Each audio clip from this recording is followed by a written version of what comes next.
actuar inhibiendo la síntesis proteica en las bacterias. Los tres grupos que vamos a ver hoy trabajan por un mecanismo de acción muy similar. Hay unas cuantas diferencias importantes, por ejemplo, con respecto a la diana farmacológica en la que se unen. Eso es una de las diferencias en lo que son los espectros, pero en general el mecanismo de acción es muy parecido. Vamos a ver, hay una pregunta. Las tablas de parásitos me las pueden enviar el próximo viernes en la tarde. Tienen hasta las 4 de la tarde para enviármelo. No hace falta que sea el jueves, es hasta el viernes, ¿ok?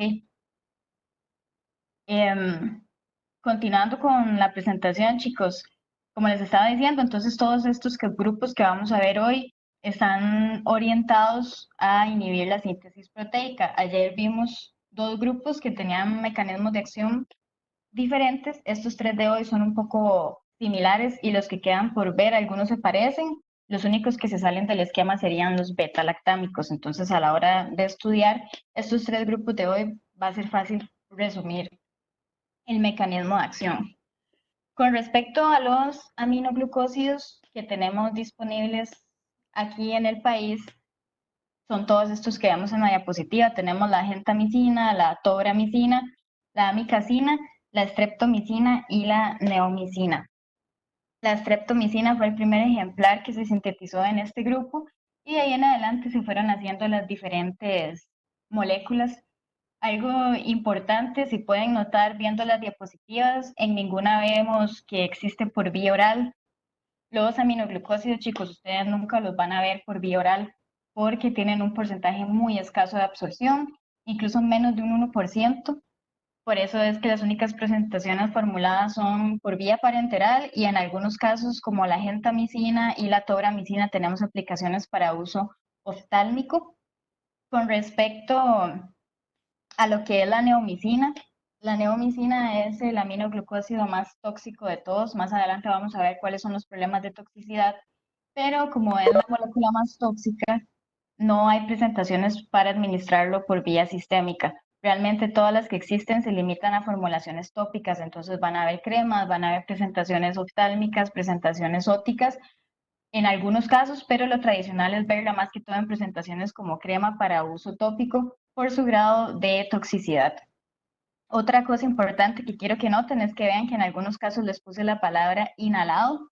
Más adelante se los voy a explicar con un poquito más de profundidad, pero teóricamente, por estudios clínicos, el único aminoglucósido que tiene presentación formal para aplicarse por vía inhalada, es decir, por nebulización, es la tobramicina. La tobramicina en el mercado existen varias presentaciones, hay en suspensión y hay también en tableta, que uno la tritura y la diluye con suero fisiológico para poder administrarla por vía inhalada. Y hay otras presentaciones.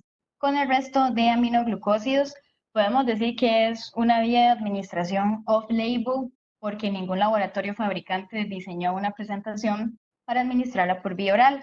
Sin embargo, en la práctica clínica se hace y cada vez es más popular, entonces ahora les voy a explicar en qué tipo de situaciones se da. Pero para que lo tengan en cuenta, entonces la única que ustedes en el mercado, si van a encontrar una presentación formal, sería para la tobramicina. Entonces, estos serían los que tenemos disponibles, a los que se les da más uso. Hoy en día son estos tres que están en color verde. La streptomicina, como fue de las primeras moléculas, cuando empezaron a salir las otras, pues ella fue quedando excluida porque estas tienen un mejor perfil de efectos adversos, digamos, y también tienen un perfil de espectro con respecto a las bacterias un poquito más amplio que con la streptomicina. Y la neomicina como tal, les dije que solo se limita a presentaciones tópicas porque es muy tóxica. Dicho eso, chicos, como mecanismo de acción, el espectro de los aminoglucósidos es bastante amplio, sin embargo, se centran mucho en lo que son organismos gram negativos, especialmente aerobias gram negativos. Por cierto, chicos, ya la presentación está en el aula virtual y ya le hice las correcciones de ortografía que vimos ayer, entonces la parte de los anaerobios con las quinolonas y demás, ya esas partes están con su corrección para que cuando estudien sepan que esa presentación ya está bien. Siguiendo con esto, chicos, em, Como les estaba explicando, el perfil de ellos es amplio, pero se centra mucho en lo que son las bacterias aerobias gram negativas. Si recordamos un poco la conformación de las paredes celulares con las gram negativas, teníamos entonces dos membranas. Estaba la membrana externa, luego teníamos un sitio que se conoce como espacio periplásmico, donde teníamos el peptidoglicano y luego teníamos la membrana interna para poder dirigirnos entonces propiamente al interior del microorganismo. En este caso, como los aminoglucósidos se centran mucho en aerobias gram negativas, la parte inicial del mecanismo de acción es que ellos logren entonces atravesar estas dos membranas y llegar a sus sitios de acción. Entonces, inicialmente, la primera parte del proceso es que los aminoglucósidos ingresan a lo que es el espacio periplásmico a través de estas proteínas que se ven en la imagen de color verde, que se conocen como porinas. Entonces, estas proteínas que están en la primera membrana permiten el paso al espacio periplásmico, pero una vez que se encuentran ahí tienen que ingresar nuevamente a través de la segunda membrana interna para llegar a los sitios de acción. Entonces, esta parte de atravesar la membrana interna se da a través de un transporte dependiente de un gradiente eléctrico. Entonces, es un transporte activo, requiere de energía, entonces requerimos de ATP y requerimos de oxígeno para que se pueda dar correctamente ese gradiente eléctrico y los aminoglucósidos puedan ingresar al interior de la bacteria. Dicho esto, como es un transporte con gradiente eléctrico, hay varios factores que pueden afectar ese paso. De hecho, ese paso es el limitante en cuanto a la rapidez de acción de los aminoglucósidos. Para darles ejemplos, cationes divalentes como calcio, magnesio, tienen la capacidad de interferir con ese transporte, entonces nos interfiere con el mecanismo de acción, lo que son incrementos en la osmolaridad, cambios en el pH y especialmente lo que son condiciones anaerobias en donde no tenemos oxígeno, son de los principales limitantes para que los aminoglucósidos atraviesen las membranas. Recuerden que es un transporte que requiere energía, por eso se los puse aquí abajo en rojo. Entonces, si ocupamos energía, ocupamos oxígeno. Y en sitios anaerobios va a ser muy complicado que los aminoglucósidos ingresen porque no tenemos oxígeno disponible. Entonces, ese es el primer paso limitante. Tienen que pasar por estas membranas con esos mecanismos para llegar entonces al sitio de acción principal. Una vez que logran atravesar la membrana interna por ese gradiente eléctrico, el sitio de acción primordial de los aminoglucósidos es en las unidades ribosomales en la bacteria. Entonces, en este caso tenemos dos unidades, la grande que se conoce como 50S, la subunidad 50S, y la pequeñita que en color verde representa la subunidad 30S. Ellos son entonces el complejo que permite ir haciendo los procesos debidos de síntesis de proteínas utilizando lo que es el ARN mensajero bacteriano. Entonces es el complejo que se posa sobre el ARN, va haciendo la lectura de los distintos aminoácidos y va conformando entonces la proteína, que en la imagen la vemos como la cadena morada. En el caso de los aminoglucósidos, ellos se unen de forma irreversible, eso es muy importante que lo apunten, se une de forma irreversible a lo que es la subunidad 30S. Entonces en la imagen lo pueden ver, se une a la bolita de color verde. Entonces, al unirse a la subunidad 30S del ribosoma, bloquea por completo la síntesis de proteínas. Hay distintos mecanismos por los cuales puede bloquear la síntesis de la proteína. Vean que en la imagen están resumidos, ya sea que bloquee el inicio en la síntesis, es decir, en la conformación inicial, cuando ese complejo empieza a leer el ARN, el aminoglucósido se puede posar sobre la unidad 30S y bloquearme por completo el inicio en la síntesis de proteínas. También puede generar la acumulación de complejos ribosomales que no sean funcionales, entonces bloquea lo que es la traducción posterior de la proteína.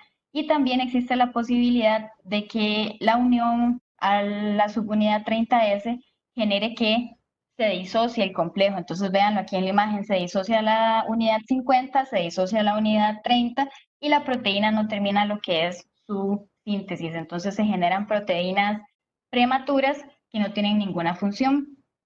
Otra de las posibilidades es que cuando se une el aminoglucósido en esta subunidad, se da el proceso de la síntesis de proteínas, pero se incorporan en la cadena de aminoácidos ciertos aminoácidos incorrectos. Entonces, a pesar de que se logre sintetizar la proteína, va a tener aminoácidos incorrectos y no va a funcionar entonces para los diferentes procesos que requiere la bacteria. Como es una unión irreversible y me genera un bloqueo en la síntesis por tantas vías, los aminoglucósidos son bactericidas de acción rápida. Entonces vean que igual que las quinolonas son bactericidas, quiere decir que van a encargarse de ocasionar la muerte en la bacteria. Recuerden esas diferencias cuando vayan haciendo los resúmenes, porque ahora más adelante vamos a ver dos grupos que no son bactericidas, sino que son bacteriostáticos. Entonces, en el caso de los aminoglucósidos, son bactericidas porque generan una unión irreversible al complejo, entonces no hay manera de que las bacterias puedan sintetizar las proteínas de forma correcta. ¿Claros con el mecanismo de acción?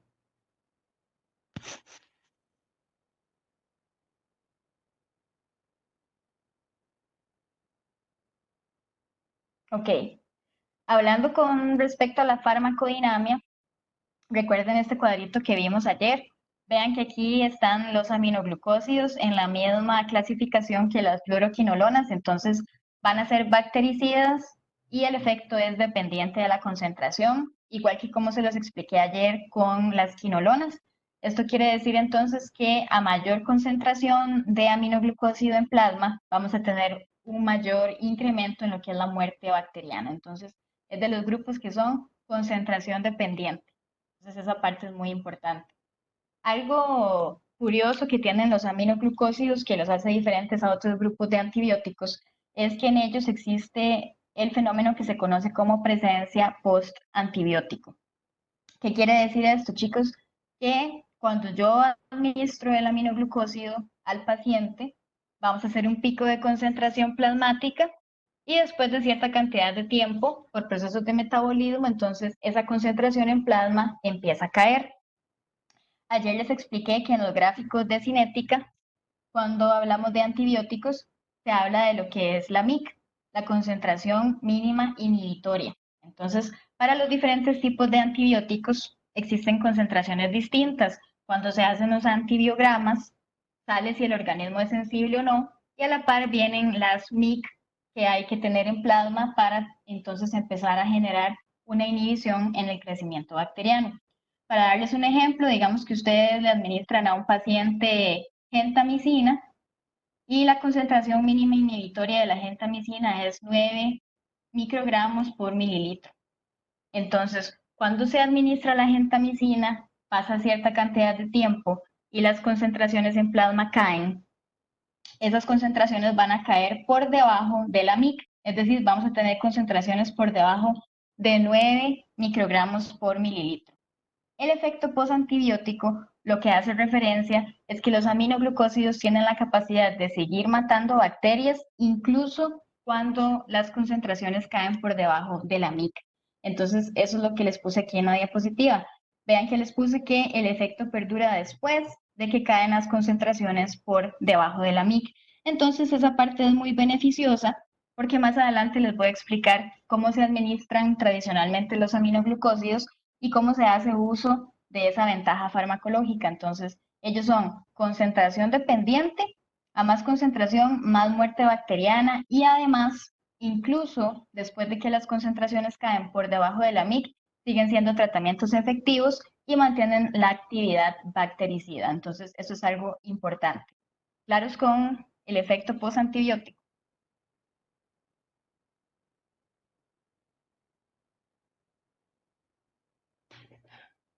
Ok, continuamos. Entonces, ese es el mecanismo de acción y esas son las generalidades de dinamia. Si hablamos un poco de lo que es la resistencia cruzada, ayer les explicaba que para la mayoría de antibióticos, los mecanismos de acción que generan las bacterias para la resistencia son muy similares. Hablábamos de las bombas de flujo y hablábamos de las modificaciones en los sitios de acción. También les mencioné algunas bacterias cuando vimos las quinolonas que tienen la capacidad de generar enzimas que degradan el antibiótico y entonces se pierde el efecto. ¿Cuáles son los mecanismos de resistencia que se han elucidado para los aminoglucósidos? El primero son enzimas modificadoras de los aminoglucósidos, que su conformación está mediada por plásmidos. Ese es el mecanismo de resistencia más importante que se ha visto en los microorganismos que son resistentes a los aminoglucósidos, y a esas enzimas se les conoce como EMA. Entonces son enzimas modificadoras de aminoglucósidos. Esto quiere decir que por plásmidos las bacterias se comparten entre sí la información genética y desarrollan estas enzimas. Entonces, en el momento en el que el aminoglucósido ingresa a la bacteria, las enzimas rápidamente lo metabolizan y pierde su actividad. Ese es el mecanismo de acción principal. También se ha visto disminución en la captación o acumulación de lo que es el aminoglucósido en el interior de la bacteria. Entonces, vean que básicamente es por bombas de flujo. Entonces, igual vamos a tener que las bacterias van a sintetizar más bombas de flujo, van a aumentar la expresión en la membrana y eso va a evitar entonces la entrada de los aminoglucósidos al interior de la bacteria. Y el otro que ya lo vimos ayer es que generan cambios en el sitio ribosomal, dando lugar a una afinidad reducida. Entonces también por plásmidos, que es lo más común, las bacterias se comparten la información y entonces generan subunidades ribosomales que tienen características distintas a las normales, y entonces cuando el aminoglucósido intenta unirse a la subunidad 30S no lo logra, porque la subunidad en este caso tiene modificaciones en la estructura que hace que el aminoglucósido pierda lo que es afinidad, por así decirlo. Entonces, todos estos son los mecanismos que se han visto por los cuales se genera resistencia para este grupo terapéutico. El más importante entonces son las enzimas que degradan los aminoglucósidos. Algo importante que les puse aquí en la diapositiva es que dice que la resistencia dentro del grupo terapéutico no es cruzada. ¿Qué quiere decir esto? Que si una persona, por ejemplo, genera resistencia a la gentamicina, no necesariamente va a ser resistente a lo que es la streptomicina o a lo que es la amicacina. ¿Esto por qué? Porque se ha visto que básicamente, como dice la palabra, entre los diferentes antibióticos no se genera resistencia cruzada.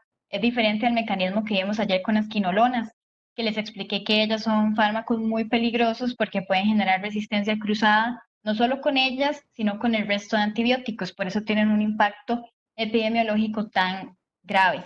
Con los aminoglucósidos lo que se ha visto es que no necesariamente un grupo de bacterias va a generar resistencia a todos los antibióticos de este grupo, sino que lo que se recomienda es siempre hacer el perfil de resistencia con todos los aminoglucósidos del grupo, porque en la mayoría de casos se ha visto que tal vez en el antibiograma de ese paciente se va a ver que el patógeno es resistente a la amicacina, pero tenemos susceptibilidad a la streptomicina. Entonces, eso permite tener otras opciones dentro del mismo grupo para tratar, en este caso, la infección que tenga el paciente si la bacteria es susceptible. Entonces, no es una resistencia cruzada. La recomendación es entonces evaluar el perfil de resistencia para los otros tratamientos del grupo para saber si tenemos en este caso algún fármaco que sea susceptible y que podamos utilizarlo entonces para eliminar el patógeno. Esa parte es importante. Eso es entonces lo que son los mecanismos de resistencia. No son difíciles. Entrando en lo que es el espectro de los aminoglucósidos, les explicaba ahora al inicio con el mecanismo de acción que tienen un espectro, en este caso amplio, pero que en su mayoría se centra mucho en organismos gram negativos, especialmente los organismos aerobios. Recuerden, chicos, que para ingresar a la membrana tienen que atravesar un transporte activo. Entonces, todos los organismos que sean anaerobios claramente van a ser resistentes de manera intrínseca porque por ser organismos anaerobios no van a requerir oxígeno, entonces los aminoglucósidos no van a tener la capacidad de atravesar la membrana. Entonces, básicamente que todos los anaerobios quedan excluidos del espectro de los aminoglucósidos. Entonces, nos centramos en organismos aerobios gram negativos. En este caso, podemos utilizarlos para lo que son las bacterias del género de enterobacterias. Entonces, todos los agentes tienen una actividad similar. pero vean que aquí les puse las diferencias. Por ejemplo, ayer vimos que en este grupo está la E. coli, está lo que es la Klebsiella, vimos que está la Serratia, que son patógenos muy frecuentes en diferentes infecciones. Entonces, en este caso, todos tienen la capacidad de actuar sobre los organismos de esta familia, pero en este caso la gentamicina, por ejemplo, se ha visto que es más activa que la tobramicina para lo que es organismos del grupo Serratia. Entonces, es una diferencia importante porque si tenemos únicamente disponibles lo que es la gentamicina y la tobramicina para tratar a un paciente y presenta en este caso una infección por Serratia, se ha visto que la gentamicina es el aminoglucósido más activo en comparación a la tobramicina para actuar sobre la Serratia. Pero en general, todos los que vimos, streptomicina, amicacina, tobramicina y gentamicina, tienen actividad contra patógenos de esta familia. Cosas importantes, la amicacina es el aminoglucósido más estable frente a la SEMA. Esto quiere decir que de toda la familia, él es el antibiótico que sufren menos metabolismo cuando las bacterias desarrollan estas enzimas modificadoras. Entonces vean que ella es mucho más estable que la gentamicina y la tobramicina. Entonces eso es algo importante porque en organismos que desencadenan mecanismos de resistencia, la amicacina sería entonces la opción que va a generarnos una mejor actividad y no va a ser tan susceptible a estas enzimas, siempre y cuando el organismo no sea del todo resistente, ¿verdad? Porque si ya es una bacteria totalmente resistente, incluso en ese caso la micacina no va a funcionar, pero en aquellos que sean susceptibles y traten de desarrollar estas enzimas, no van a ser de gran utilidad en lo que es la inactivación de la micacina. Vean que aquí se los puse igual, no es uniforme la resistencia cruzada entre los tres agentes, entonces recuerden, siempre que tengamos un patógeno causando una infección y podamos utilizar los aminoglucósidos como terapia antibiótica, es mejor tratar de evaluar la resistencia para todos los agentes porque no es cruzada. Entonces, si no nos funciona uno, es posible que otro aminoglucósido nos vaya a ser funcional. Algo importante, chicos, para la hora de estudiar y si leen el capítulo del libro, se hace enfoque en estos tres agentes. Vean que está gentamicina, tobramicina y amicacina. Casi no se habla de la streptomicina, por lo que les comentaba. Ella fue como la primera molécula diseñada, el espectro es muy reducido y hoy en día casi no se utiliza, más que todo para algunas infecciones aisladas. Entonces, siempre las comparaciones se van a hacer con esos tres aminoglucósidos porque son los de mayor uso. Y recuerden que la neomicina no se menciona porque ella no se aplica por vía sistémica. Entonces, la neomicina está más aislada a lo que son infecciones más localizadas, por ejemplo, a nivel tópico. Entonces, es por eso que en los cuadritos se habla únicamente de esos tres fármacos. En el caso de la pseudomona, que la hemos venido viendo desde ayer, vean que la tobramicina es el agente más activo frente a la pseudomona. Se considera entonces que es el más potente. Entonces, en casos en los que tengamos que utilizarlo para tratar la pseudomona, sería la tobramicina el agente de elección. Se ha visto que con la pseudomona se presentan organismos que tengan resistencia y lo que se ha evaluado es que esa resistencia lo más probable es debido a una reducción en absorción o un incremento en las bombas de flujo en comparación con las enterobacterias que están muy relacionadas con la SEMA. Entonces, en el caso de las bacterias de esta familia, la resistencia es más que todo por las enzimas modificadoras y con la pseudomona el patrón que se ha visto es más que todo con las bombas de flujo y la disminución en la absorción del aminoglucósido. Entonces, son activos frente a pseudomonas, pero en este caso se preferiría utilizar la tobramicina porque es el que es más activo de todo el resto de aminoglucósidos. Con respecto a lo que son las gram positivas, también tienen un poco de espectro con las gram positivas, especialmente con organismos de la familia de los enterococos y los estreptococos. ¿Qué se ha visto? Que bueno, si yo quiero utilizar un aminoglucósido solito, es decir, como monoterapia, para tratar de atacar una infección por gram positivos, prácticamente eso no va a ser funcional. Aquí les puse que muestra una resistencia intrínseca debido a la mala absorción. Esto quiere decir que en organismos gram negativos, gram positivos, a los aminoglucósidos les cuesta mucho ingresar a la bacteria. Entonces, si los administramos como monoterapia, van a tener un porcentaje de absorción muy pequeño y no vamos a lograr entonces destruir estos organismos. ¿Qué es lo que se hace en la práctica? Cuando hay infecciones por gram positivos y queremos utilizar los aminoglucósidos, lo tradicional y lo que se ve es que se administran en conjunto con beta-lactámicos o glucopéptidos. Esos fármacos los vamos a ver después en las otras clases, pero en este caso los beta-lactámicos y los glucopéptidos, cuando veamos el mecanismo de acción, se los voy a explicar a mayor profundidad, pero ellos actúan inhibiendo la síntesis de la pared bacteriana. Entonces, cuando los administramos en conjunto con un aminoglucósido, se hace un efecto sinérgico. Los beta-lactámicos y la vancomicina, por ejemplo, lo que van a hacer es que van a evitar la formación de la pared bacteriana y van a permitir entonces una mejor entrada del aminoglucósido al interior de la bacteria y ya va a poder entonces generar el mecanismo de acción que vimos. Entonces son dos mecanismos distintos que al darse en conjunto generan sinergia y permiten entonces una destrucción total del organismo. Entonces eso fue lo que les puse aquí. El uso en combinación con estos agentes, les puse ejemplo ampicilina y penicilina G, que son de los que más se usan, o la vancomicina, entonces genera la interrupción de la pared celular y permite una mejor absorción del aminoglucósido. Se dice que en este caso lo que se debería usar únicamente es gentamicina y streptomicina porque son los que se ha visto que tienen un mejor perfil de acción en comparación al resto de aminoglucósidos. De hecho, vean que le subrayé la gentamicina porque es de las que más se utiliza, ya que la streptomicina, como les dije, ha pasado más a segundo plano porque hay moléculas más efectivas. Entonces, en este caso, en los regímenes, uno suele ver mucho la utilización de gentamicina en conjunto con estos tratamientos para el manejo de gram positivos, especialmente enterococos y estreptococos. Pueden ser útiles para lo que es el tratamiento coadyuvante, por ejemplo, en estreptococos que produzcan lo que es endocarditis.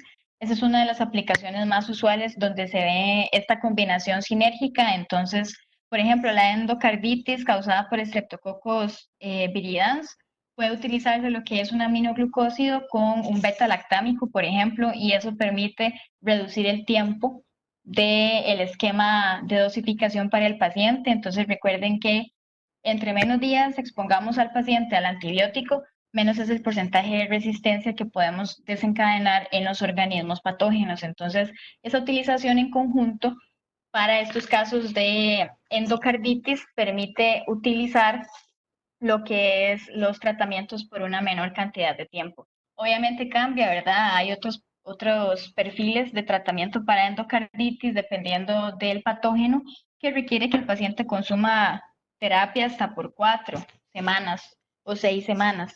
Entonces, en estos casos, tal vez los aminoglucósidos no vayan a ser tan útiles porque tienen un perfil de toxicidad muy grande. Pero en los perfiles o los esquemas de dosificación pequeños, donde se puedan utilizar para estos casos, permite entonces reducir el ciclo antibiótico. Entonces, importante que tengan en cuenta, tienen espectro para gram positivo, pero no como monoterapia, siempre en conjunto con un inhibidor de la síntesis de la pared bacteriana para mejorar lo que es su absorción. Hablando de gram positivos, vean aquí tenemos el famoso Staph aureus que tanto les hablé ayer. Ellos tienen cierto grado de actividad, pero vean que no son útiles para el tratamiento primario. De igual forma, si se ocupara utilizar un aminoglucósido para el manejo de un Staph aureus, siempre va a ser en combinación con un beta-lactámico o con la vancomicina para generar entonces la sinergia. Generalmente no se recomienda como tratamiento de primera línea para el Staphylococcus aureus, especialmente si es resistente. Hay otro manejo que se le da a esta bacteria en específico. Más adelante ustedes lo van a aprender, pero si fuera a utilizarse, recuerden eso, nunca como monoterapia, siempre en conjunto con un inhibidor de la síntesis de la pared bacteriana. En cuanto al espectro de otras bacterias que no se encuentran en estos grupos, vean que la micacina y la streptomicina pueden utilizarse para el manejo de Mycobacterium tuberculosis. En este caso, la que se utiliza específicamente o la que se prefiere es la streptomicina. Por eso les subrayé tanto la bacteria como el antibiótico para que puedan hacer la relación cuando estudien. Entonces, Vean lo que les dije, chicos. La streptomicina no es que no se utilice, pero está como más reservada para otro tipo de patógenos. Entonces, en este caso, para el manejo de tuberculosis, streptomicina es la que más se utiliza. También tienen actividad frente a otras micobacterias, entonces vean que la micacina en este caso es útil, especialmente para aquellas que tengan un crecimiento rápido. Y ya lo que son organismos como estos de aquí, que son un poco menos comunes, ayer vimos esta maltofilia, que algunos como la quinolona o el trimetoprim podía ser de utilidad, pero en el caso de los aminoglucósidos no. Básicamente ellas, las bacterias de la familia Acinetobacter y demás son típicamente resistentes a los aminoglucósidos. Entonces, este parrafito de aquí y le agregamos todos los microorganismos anaerobios, van a ser completamente resistentes al mecanismo de acción de los aminoglucósidos. Entonces, se basan más en lo que son bacterias de la primera familia que vimos, enterobacterias, lo que son las pseudomonas, algunos organismos gram negativos y micobacterias. A eso se reduce el espectro de los aminoglucósidos. ¿Claros con el espectro?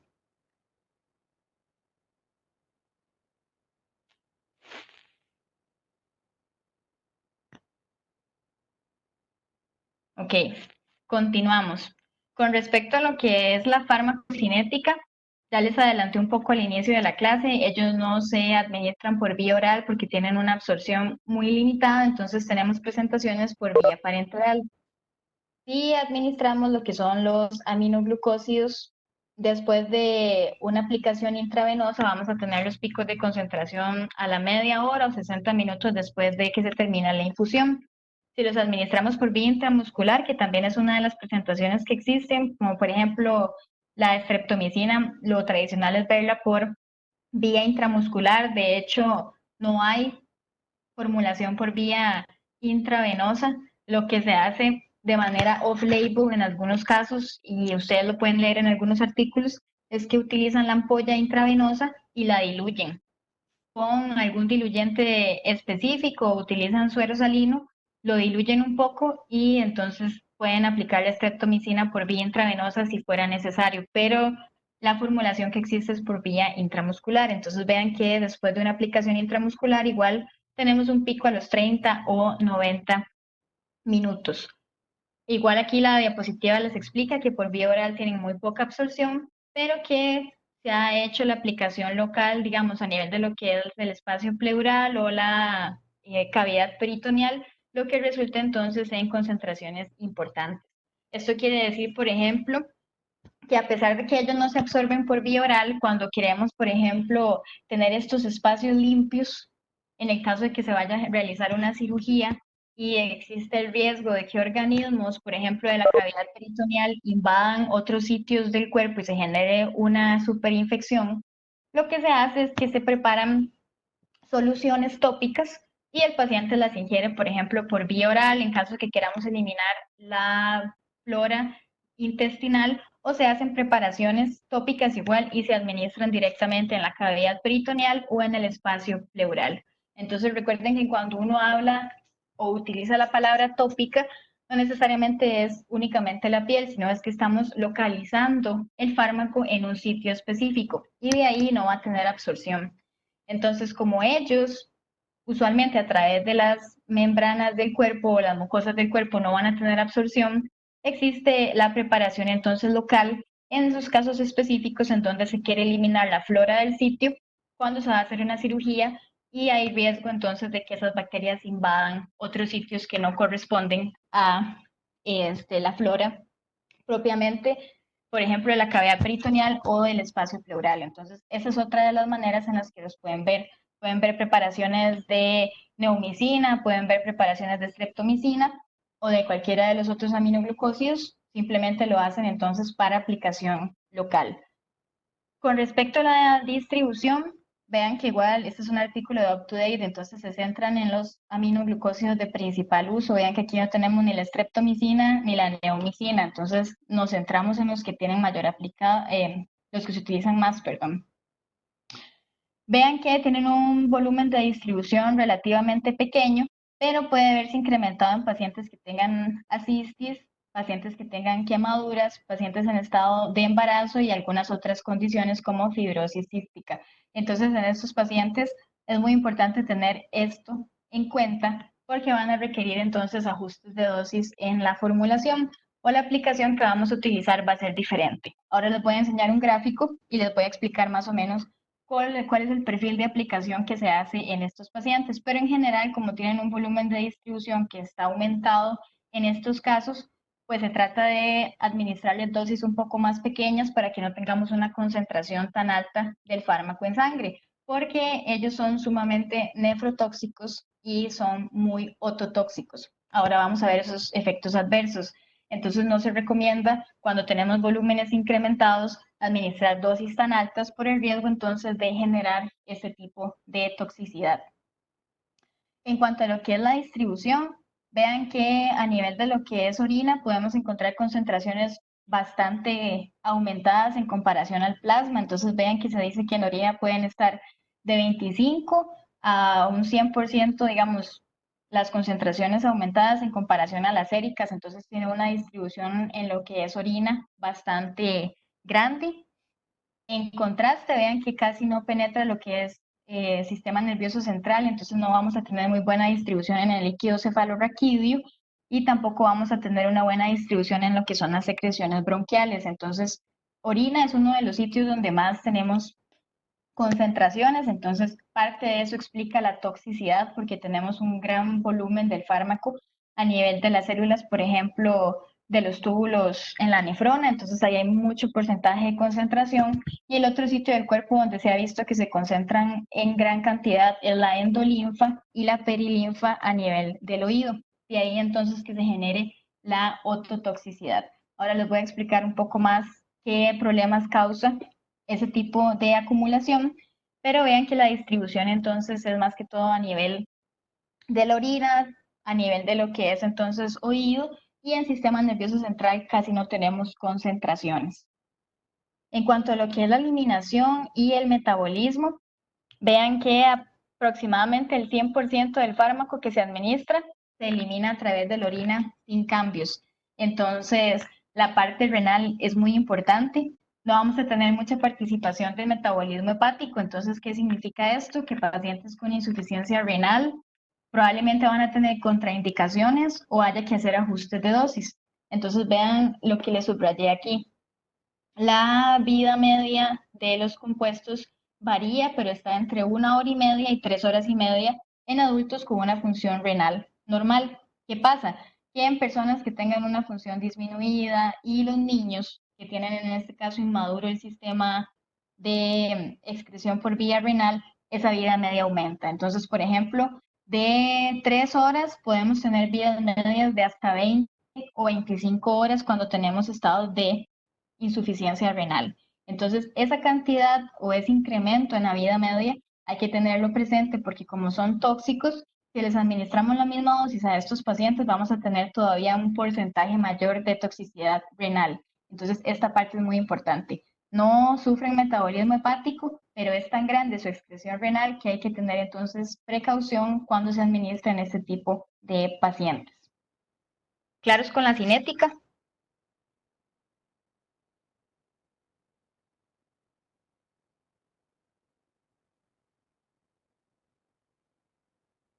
Ok, continuamos, chicos. Entonces, vean esta diapositiva. Esta diapositiva es interesante. Esto era lo que les explicaba, que por las características propias que tienen los aminoglucósidos con el efecto bactericida, que es concentración dependiente, y con el efecto posantibiótico, como este grupo tiene esas características como propias, empezaron a estudiarlos más a profundidad en la parte cinética y entonces diseñaron dos modalidades de aplicación.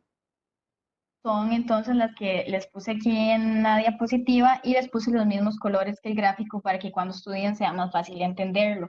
Cuando se utilizan aminoglucósidos, lo tradicional entonces es administrarlos ya sea por el primer esquema que está en rojo, que este esquema se conoce como dosis altas y lo que son intervalos prolongados, y el esquema morado que es en intervalos intermitentes. Lo tradicional o lo que más se trata de utilizar para poder aumentar la efectividad del fármaco y disminuir la toxicidad es el esquema que está en rojo. ¿Por qué se utilizan dosis altas e intervalos prolongados? Eso es lo que les voy a explicar viendo el gráfico.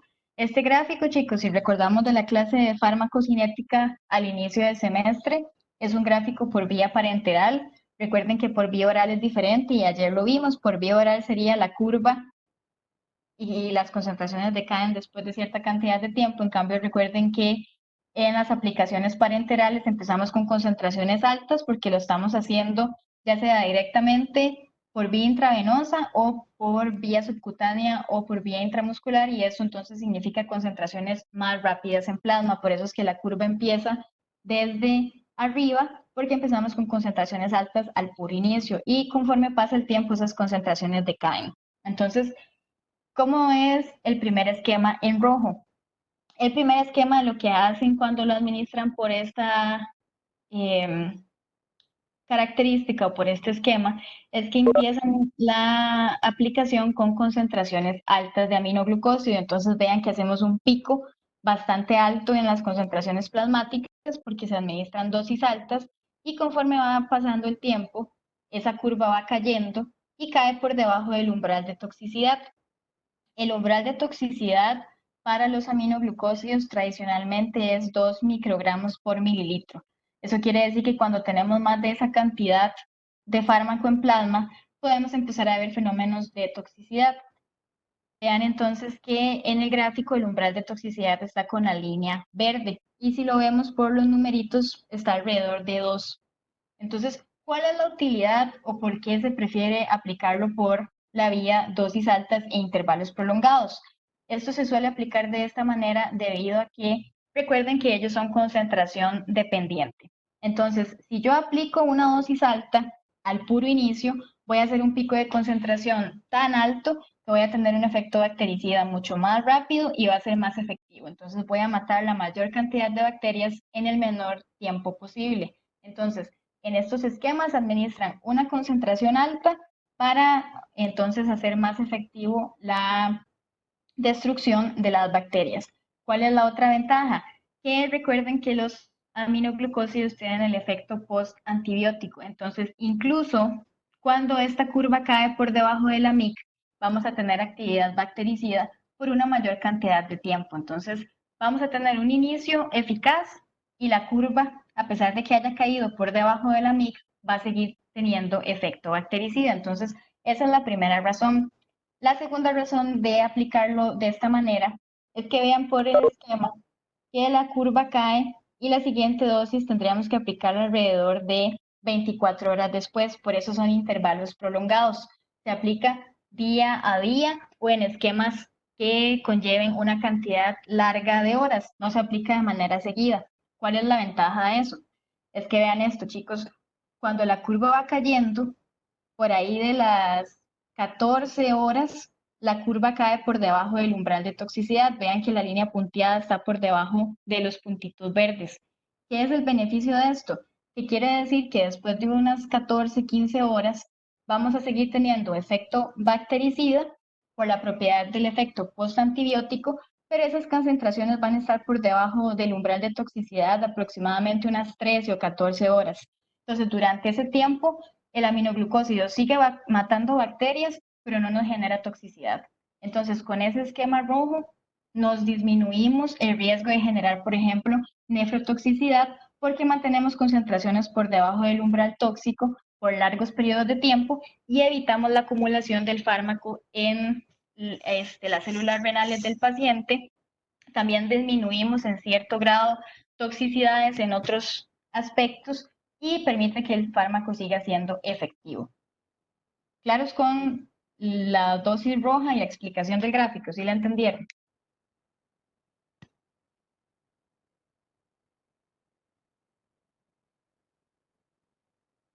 Ok, entonces esa es básicamente la utilidad de aplicarlos por dosis altas e intervalos prolongados.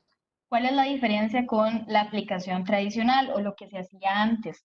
Lo que hace la diferencia con la aplicación en intervalos intermitentes es que, bueno, primero, con solo la palabra de intervalos intermitentes sabemos que son varios intervalos a lo largo del día. a diferencia de la curva roja, que es únicamente una aplicación por intervalos prolongados. Entonces vean lo que pasa con el gráfico y la curva en morado. Con esto se aplican concentraciones muy disminuidas en comparación a la aplicación roja, entonces se le aplica al paciente una dosis menor, lo que significa que vamos a tener un incremento pequeño en la concentración plasmática y por ahí de las 8 horas tenemos que volver a aplicar otra dosis. Y así cada 8 horas a lo largo del día. ¿Cuál es el problema con esto? Que bueno, uno, no alcanzamos picos de concentración altos, entonces estamos desperdiciando el efecto concentración dependiente porque vamos a tener que estar administrando dosis pequeñitas a lo largo del día para estar alcanzando concentraciones constantes y seguir matando bacterias, pero no estamos sacando el mayor provecho a esa característica de los aminoglucósidos. La otra diferencia con este perfil de aplicación es que vean lo que pasa con el umbral de toxicidad. Vean que solo hay dos puntitos que están muy por debajo del umbral de toxicidad. Lo que pasa con este esquema de intervalos intermitentes es que al tener que estar aplicando la dosis tantas veces al día, no tenemos momentos en los que esa curva caiga por debajo del umbral de toxicidad. De hecho, con estos esquemas se dicen que el máximo de tiempo que tenemos al paciente con las concentraciones por debajo del umbral de toxicidad es alrededor de 2 horas, que harían referencia a los puntitos en morado, que vean que están muy cerca del umbral y la cantidad de tiempo es muy pequeña. Básicamente, la hora de tiempo mientras se prepara la próxima dosis y se le vuelve a aplicar al paciente. Entonces, en este caso no estamos haciendo uso del efecto postantibiótico, estamos administrando más concentración a lo largo del día y tenemos muy poco tiempo por debajo del umbral, entonces no estamos aprovechando las características del grupo y tenemos un poco más de riesgo de generar toxicidad. Esa es la diferencia entonces con ambos gráficos. ¿Entendieron la explicación de los intervalos intermitentes?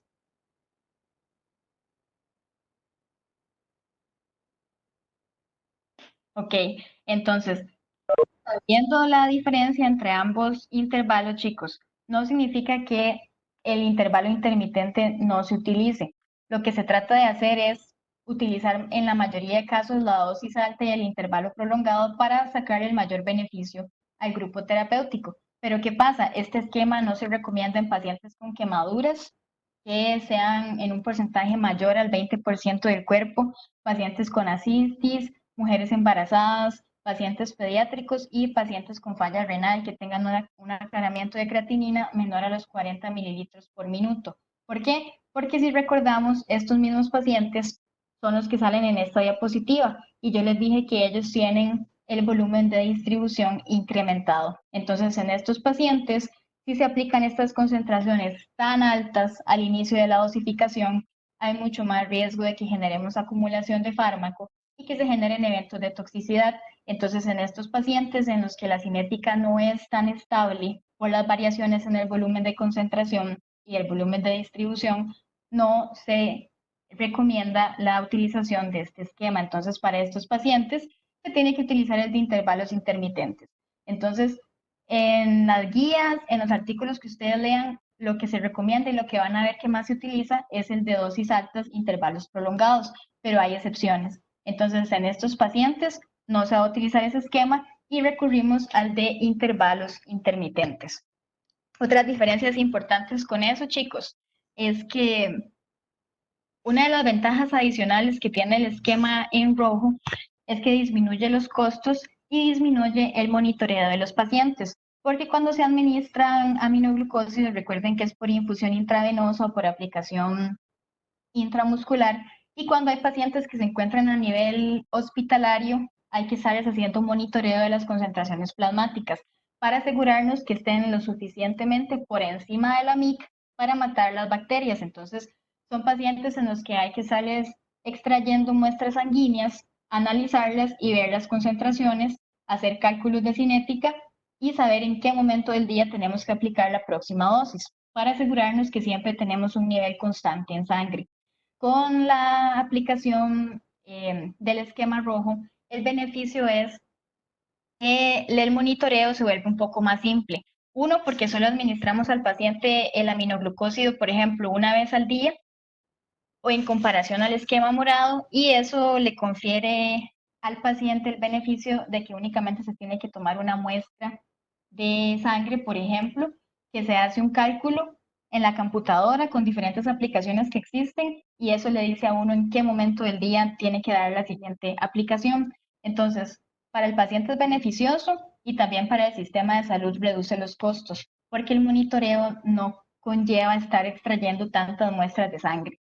Se hace únicamente con una extracción cuando se tenga el programa, por ejemplo, habilitado en la computadora, o se tienen que hacer una o dos extracciones cuando se tenga que hacer a pie, digamos, que ahí se sienta el infectólogo, el médico tratante, con algún farmacéutico a hacer la planificación, hacer los cálculos de cinética y saber cuándo hay que administrar la próxima dosis. Entonces, menos costo, menos extracción de sangre. Entonces, el monitoreo es como menos minucioso.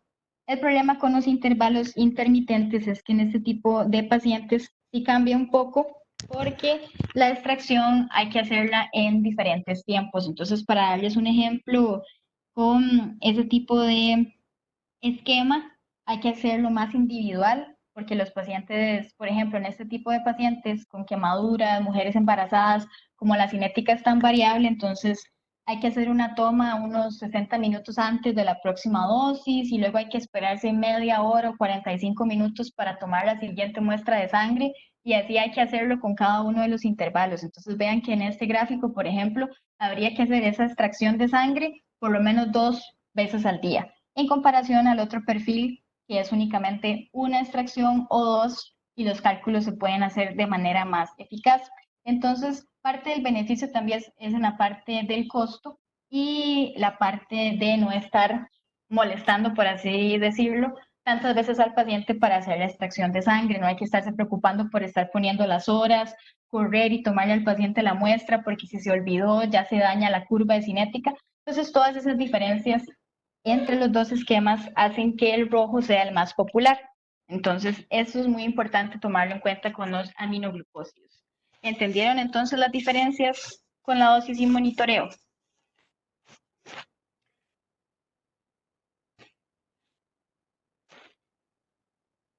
Ok, entonces esta parte es muy importante, chicos. Igual si no entendieran algo del gráfico a la hora de estudiar, en el libro también lo explican. Pueden buscar también artículos en UpToDate, no son tan largos y lo explican básicamente muy similar a como yo se los dije. Entonces, si tienen alguna duda, con mucho gusto me escriben, pero también revísenlo del libro porque el gráfico es de Goodman, entonces ahí viene explicado. En cuanto a los usos de los aminoglucósidos, ya vimos entonces que se pueden utilizar como agentes individuales o en combinación para microorganismos resistentes a múltiples fármacos. Entonces vimos que pueden utilizarse para patógenos gram negativos aerobios. Vimos varios casos, Pseudomonas, vimos Klebsiella, vimos Serratia, vimos E. coli y vimos que también pueden utilizarse para algunos gram positivos en conjunto con los beta-lactámicos o vancomicina, mejorar lo que es el perfil de acción. También se puede utilizar esta combinación de beta-lactámicos y vancomicina para algunos organismos gram negativos que sean multiresistentes, porque ¿cuál sería el beneficio de aplicarlos en conjunto para este tipo de organismos? Aquí les puse que para lo que es Pseudomonas aeruginosa, Klebsiella, Serratia, Enterobacter, Enterococcus, etcétera, para muchos de estos organismos se utiliza esta combinación con beta-lactámicos y banco porque eso permite, vean, ampliar el espectro para el tratamiento empírico. Entonces, esto es muy utilizado para neumonías, por ejemplo. Entonces, cuando no se tiene todavía el cultivo del esputo en el paciente y se tiene que dar un tratamiento empírico para evitar que la infección siga progresando, dentro de la terapia empírica se suele dar, por ejemplo, un beta-lactámico con un aminoglucósido en algunos casos para ampliar el espectro empírico mientras se tienen los resultados. Entonces, al utilizar la combinación de esas dos familias, permite ampliar el espectro empírico. También se han demostrado efectos sinérgicos o aditivos de ambos fármacos. Entonces, ya les expliqué, uno me destruye la pared de la bacteria y eso permite que el aminoglucósido ingrese y termine de destruir el organismo. Entonces, hay beneficios sinérgicos. Y también cuando se utilizan en conjunto, evita la aparición de resistencia a los agentes individuales. Entonces, al administrarlos en conjunto, parte del beneficio es ese. Evita que la bacteria genere resistencia a los agentes individuales porque cuando se administran en conjunto le cuesta un poco más desarrollar la resistencia. Entonces, esas son como las razones principales de administrarlos en combinación. Algo importante, chicos, vean lo que les puse aquí. No hay pruebas convincentes de que los resultados mejoren con la terapia de combinación una vez identificado el patógeno. ¿Qué quiere decir esto? Que en muchos casos esta terapia de combinación se da como manejo empírico. Entonces, ustedes saben que cuando hablamos de tratamiento empírico, todavía no tenemos los datos confirmatorios, es una sospecha de cuál podría ser el patógeno. Pero una vez que regresen los resultados y veamos cuál patógeno es y a cuál fármaco es sensible, usualmente la terapia se quita. Eso es lo que se conoce como desescalamiento. Uno empieza con una terapia muy agresiva al principio para tratar de cubrir la mayor cantidad de patógenos, pero una vez que se tiene el antibiograma con los resultados del cultivo y se sabe qué bacteria es, se hace el descalamiento en la terapia. Eso es parte de los protocolos de optimización antibiótica, tratar de utilizar la menor cantidad de antibióticos. Entonces, una vez que tenemos el resultado, si por ejemplo tenemos una Klebsiella y es totalmente sensible a los beta-lactámicos, quitamos la combinación y la manejamos solo con una penicilina, por ejemplo, o la manejamos con una cefalosporina. Eso es parte de la terapia de optimización. Menos antibióticos cuando tengamos el resultado significa menos riesgo de resistencia. Entonces, esa parte es muy importante. Otros de los usos que se le da, obviamente tenemos hitos, vimos que tienen un porcentaje de excreción renal bastante elevado, entonces ayer les expliqué, entre más excreción renal, mejor es la utilidad en hitos, pero nunca son terapia de primera entrada. Ayer vimos que los que tradicionalmente se utilizan son el trimetoprim con el sulfametoxazol, cuando son hitos no complicadas, y si ya son hitos severas, utilizamos las fluoroquinolonas. Los aminoglucósidos son una alternativa en casos de que las personas sean, por ejemplo, alérgicas o los patógenos sean resistentes a las otras terapias de primera línea. Pero lo tradicional es utilizar otros agentes antes de los aminoglucósidos. Se pueden utilizar también para neumonías. Ahora les conté para neumonía intrahospitalaria principalmente, más que requieren aplicación intravenosa o aplicación intramuscular, entonces más que todo que se estén manejando por vía intrahospitalaria. Ellos tienen entonces la capacidad de actuar, por ejemplo, en neumonías donde haya pseudomonas, que vimos que es uno de los microorganismos a los que son susceptibles al espectro de aminoglucósidos, entonces se pueden utilizar ahí. Les comenté el caso de la endocarditis bacteriana, que se tienden a usar en conjunto con un beta-lactámico o banco, y eso permite reducir la cantidad de días que se utilizan antibióticos. Entonces, en endocarditis por enterococos suelen utilizarse. Se han visto aplicaciones en estados de septicemia y también en estados de tularemia o la famosa fiebre de los conejos, que hay diferentes organismos transmisores de esa bacteria, y se ha visto que tienen utilidad, por ejemplo, en la tularemia, la streptomicina, que les dije que está más reservada a algunos patógenos en específico. La strepto se puede usar para lo que es tularemia. Y el otro uso que es muy popular es en fibrosis quística. Ya sabemos que por la fisiopato es una enfermedad muy complicada. Igual tenemos problemas a nivel de las vías respiratorias, hay mucha acumulación de moco y pueden haber exacerbaciones por infecciones, incluso hasta infecciones crónicas. Parte de los patógenos más comunes en este tipo de infecciones en fibrosis quística es la pseudomonas. Entonces, esto era lo que les estaba contando, de que hoy en día se utilizan los aminoglucósidos por vía inhalada. Les dije que solo la tobramicina tiene aplicación formal, pero hay varios estudios, incluso aquí en nuestro país se hace, que se utilizan las otras preparaciones, se diluyen y se aplican por vía nebulizada. Entonces, ¿cuáles son las recomendaciones de guías internacionales? Que bueno, que se necesitan más estudios para saber qué tan efectivo es el uso de aminoglucósidos por esta vía. Lo que se sabe es que se utiliza, cada vez es más popular, permite, por ejemplo, por características cinéticas, aplicar el tratamiento localizado y evitar los efectos de toxicidad a nivel renal o toxicidad a nivel óptica, porque estamos entrando el fármaco a nivel pulmonar. Y recuerden que ellos no tenían muy buena distribución en bronquios, entonces si lo administramos de manera localizada, puede que sea más sencillo lograr atacar el patógeno. Entonces, si un día ustedes rotando lo ven, es una práctica común, a pesar de que no todos tengan presentación por vía nebulizada, se utilizan y parte de la aplicación especialmente es para fibrosis quística. Entonces, eso es importante que lo tengan en cuenta. claros con los usos.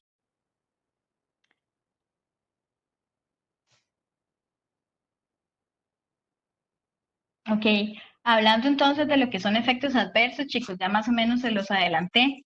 El mayor porcentaje de concentración del aminoglucósido se da en las células tubulares y se da también en lo que es la endolinfa y perilinfa a nivel del oído. Entonces, al concentrarse tanto ahí, son los sitios que más existe el riesgo de toxicidad. Y dicho eso, son los principales efectos adversos de este grupo. Entonces, empezando por toxicidad, se genera por acumulación del fármaco en estos líquidos y genera lo que es tanto disfunción vestibular como también lo que es una disfunción auditiva. Vean que la streptomicina y la gentamicina generan problemas más que todo a nivel vestibular y la micacina y la neomicina es más que todo en la parte auditiva. La tobramicina realmente puede afectar cualquiera de los dos casos. ¿Qué pasa con la ototoxicidad? Que es un poco difícil de diagnosticar de primera entrada porque, por ejemplo, la parte de la audición puede ser irreversible. En cualquiera de los dos casos puede causarse un daño incapacitante para el paciente porque fue tanta la toxicidad que ya el daño es irreversible. Lo que se trata de hacer es identificarlo en el momento lo más rápido posible para quitar el tratamiento y evitar entonces una toxicidad irreversible. ¿Qué pasa? Que en el caso de la pérdida de audición, lo que se ha visto es que se pierden primero la capacidad de escuchar frecuencias altas. El problema es que en el día a día, la mayoría de sonidos que nosotros escuchamos no son frecuencias altas. Por ejemplo, cuando conversamos entre nosotros, ese sonido de la voz no es una frecuencia alta. Entonces, ¿qué pasa? Que cuando los pacientes empiezan a decir que tienen problemas al escuchar, es cuando ya van perdiéndose frecuencias un poco más pequeñas. Ya cuando empiezan a referir que tienen problemas para escuchar una conversación, prácticamente ya estamos con una autotoxicidad severa. Entonces, ¿qué se ha visto como signo de primera entrada? Los pacientes empiezan a referir tinnitus. Entonces, cuando se administra una aminoglucosis y el paciente empieza a referir que tiene tinnitus, el tratamiento hay que quitarlo, porque eso es como de los primeros signos que permiten evitar que esa autotoxicidad siga progresando. Entonces, eso es algo importante que lo tengan en cuenta. Se pierden primero las frecuencias altas y a medida que la autotoxicidad va progresando, entonces el paciente va perdiendo la capacidad auditiva de diferentes frecuencias. En el caso de la disfunción vestibular, lo primero que empieza a verse en el paciente y que empieza a manifestarse son migrañas, que pueden durar de 1 a 2 días.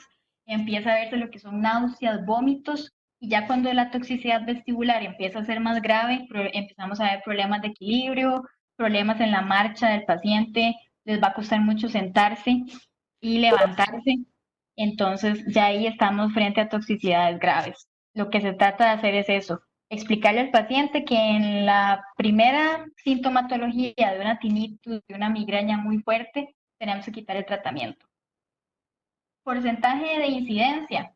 Se dice que, por ejemplo, por lo menos un 20 a un 25% de pacientes que consumen aminoglucósidos pueden tener cierto grado de toxicidad y en algunos casos es irreversible. Entonces, sí es un porcentaje importante que hay que tener bastante cuidado cuando se administren. En el caso de la autotoxicidad, está muy relacionada con las concentraciones altas. Este es un limitante para el esquema rojo que vimos hace un rato de dosis altas por periodos prolongados. El problema con este esquema es que, por ejemplo, me disminuye la toxicidad renal, pero cuando empezamos con dosis tan altas, hay un mayor incremento de riesgo de toxicidad óptica. Entonces, hay que evaluar mucho si el paciente tiene predisposición y hay que estarlo monitorizando muy de cerca en el caso de la ototoxicidad. Si hablamos de la nefrotoxicidad, es una insuficiencia renal reversible, es más que todo por la acumulación del fármaco en lo que son las células del tubo proximal y los primeros signos que se ven es proteinuria y conforme empieza a aumentar esa toxicidad renal hay un aumento en las concentraciones séricas de creatinina, eso es lo que quiere decir esta sigla. Entonces se nos empiezan a aumentar las concentraciones de creatinina sérica y estar correlacionada con la cantidad de fármaco y los intervalos prolongados. Entonces, igual hay que tratar de administrar dosis pequeñas y que los intervalos no sean tan seguidos, sino que sean intervalos largos. En el caso del gráfico que les enseñé y el esquema rojo, es el que nos ayuda a disminuir en mayor proporción la nefrotoxicidad, porque recuerden que la curva cae por debajo del umbral de toxicidad. Tenemos el paciente con ese porcentaje de fármaco en sangre por aproximadamente 13 horas al día y eso evita que se acumule a nivel de las células del túbulo proximal. Entonces, en este caso, la nefrotoxicidad es la que se disminuye más con ese esquema. La neomicina es el aminoglucósido más nefrotóxico de todos. Por dicha no se administra por vía sistémica, esa es la razón principal. Y por último, el otro efecto adverso de los aminoglucósidos es el bloqueo neuromuscular.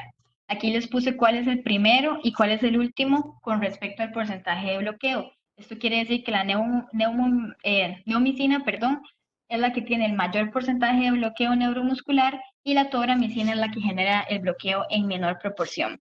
Quiere decir que todos tienen la capacidad de generar bloqueo neuromuscular, pero lo hacen con proporciones distintas.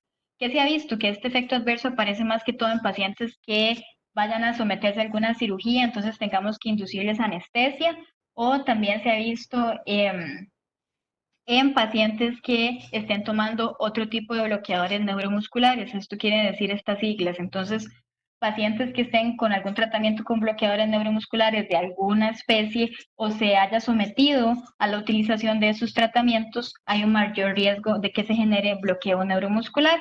Y en pacientes que tengan miastenia grave, que recuerden que la enfermedad como tal genera debilidad muscular, son mucho más susceptibles a que los aminoglucósidos generen en ellos cierto grado de bloqueo. Más que todo lo que se ha visto es que tienen la capacidad de inhibir la secreción de acetilcolina y también modifican la utilidad del neurotransmisor en la placa neuromuscular. Entonces actúan como muy parecido a un bloqueador neuromuscular y por eso es que intensifican los efectos. Eso sería entonces los efectos adversos de los aminoglucósidos. ¿Claros con esa parte?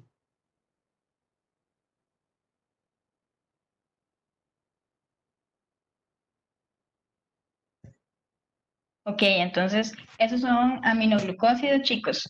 El siguiente grupo que vamos a ver son los macrólidos. Les dije que los grupos de hoy actúan por un mecanismo de acción principal. Hay algunas diferencias que ya las vamos a ver. Entonces, ¿qué son los macrólidos? Que es la otra familia de antibióticos. Los macrólidos suenan parecidos a los aminoglucósidos porque vean que las terminaciones de los fármacos también son en micina. Entonces, a la hora de estudiar, esa parte puede ser un poco compleja, pero tal vez sea más fácil identificarlos por las primeras letras. En el caso de los macrólidos, los fármacos que se utilizan son los que vemos aquí. Está la famosa eritromicina, la claritromicina, la citromicina y la espiramicina.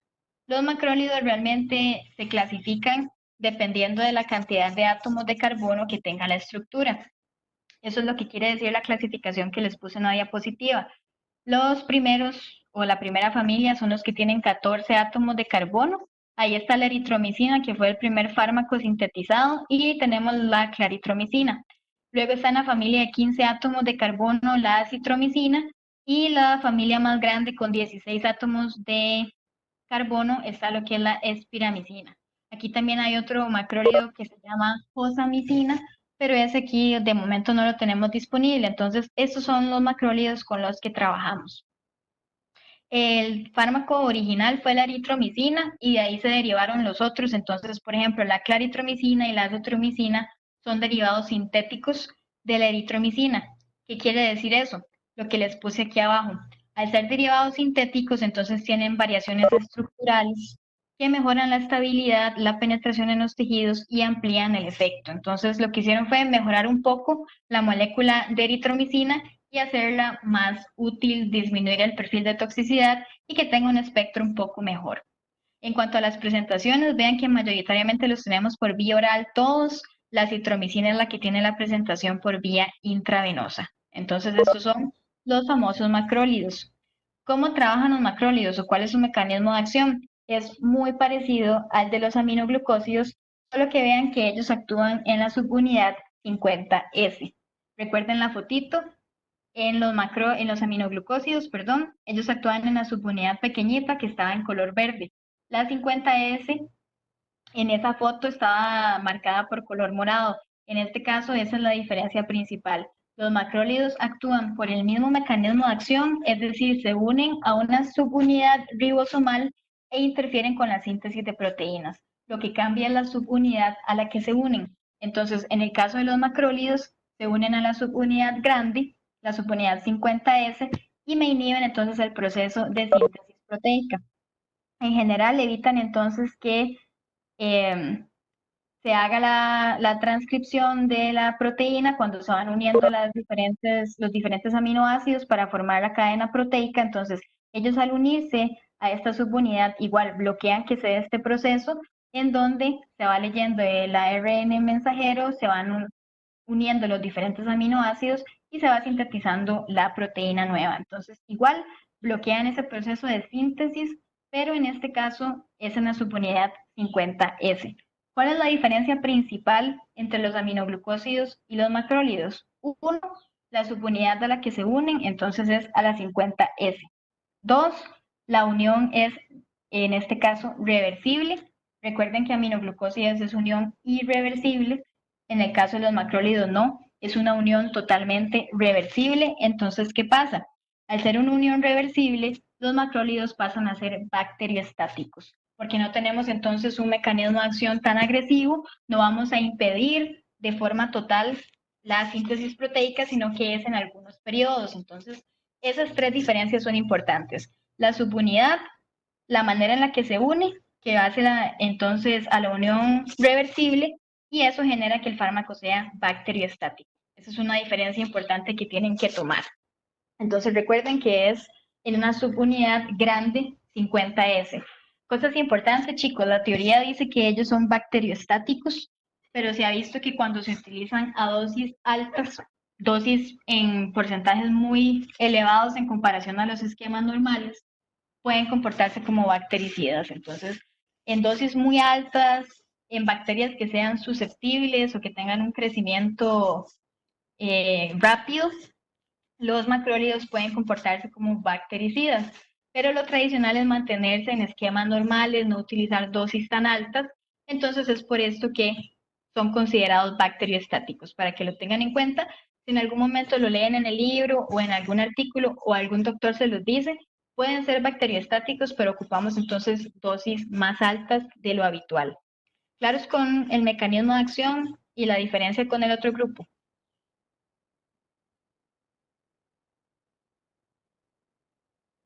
Ok, continuamos. Entonces, con el mecanismo de acción, aquí está en palabras para que sea también más fácil a la hora de estudiar.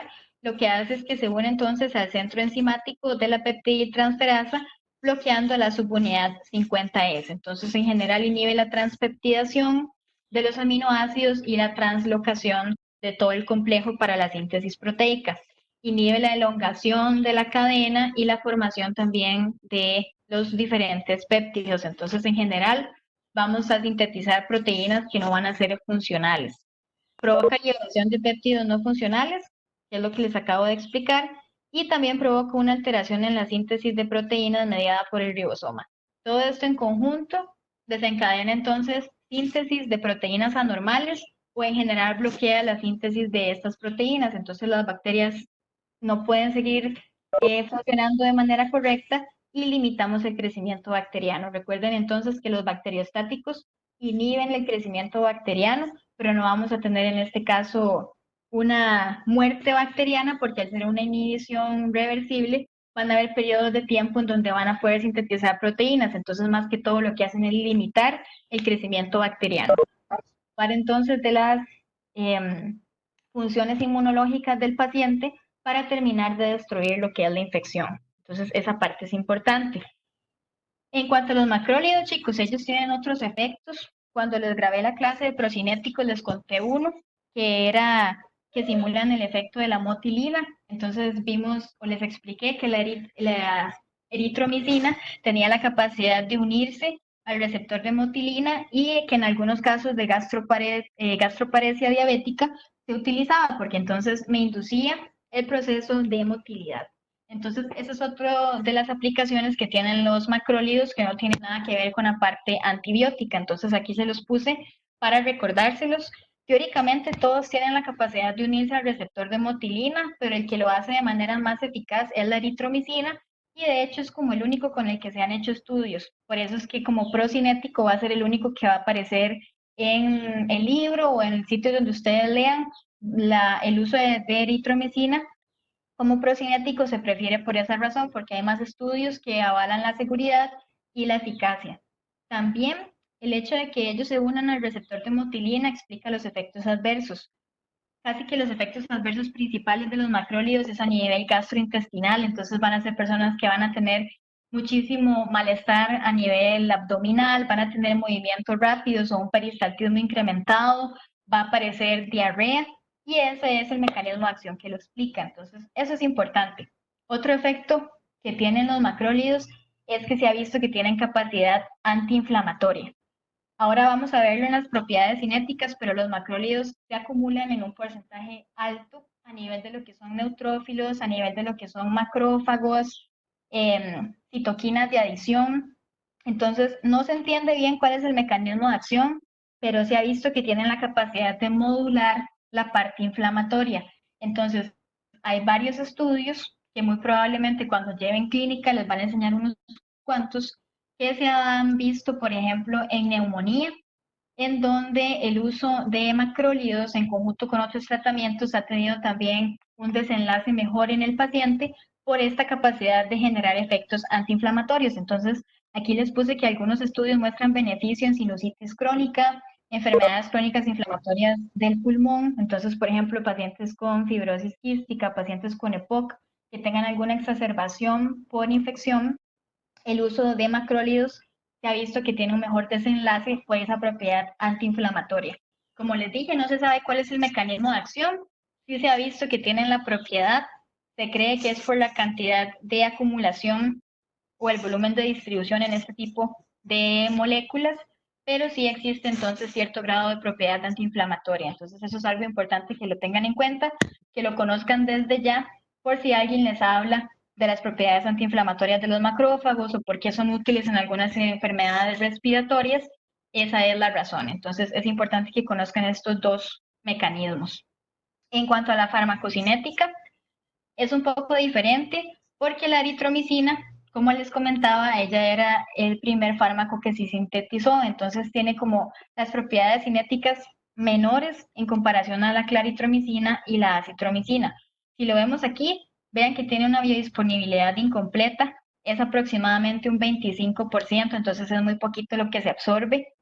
Debido a esto, tiene que aplicarse con cubierta entérica. Recuerden que eso significa que al administrar el fármaco no se degrada en el estómago, sino que pasa a intestino y ahí es el lugar en donde se absorbe. Entonces, en este caso, la eritromicina, por esa absorción tan pequeñita, si se administra sin la cubierta entérica, las enzimas del estómago la degradan. Entonces, se ocupa de la cubierta entérica y los alimentos disminuyen el proceso de absorción. Quiere decir que no se recomienda tomarla con alimentos.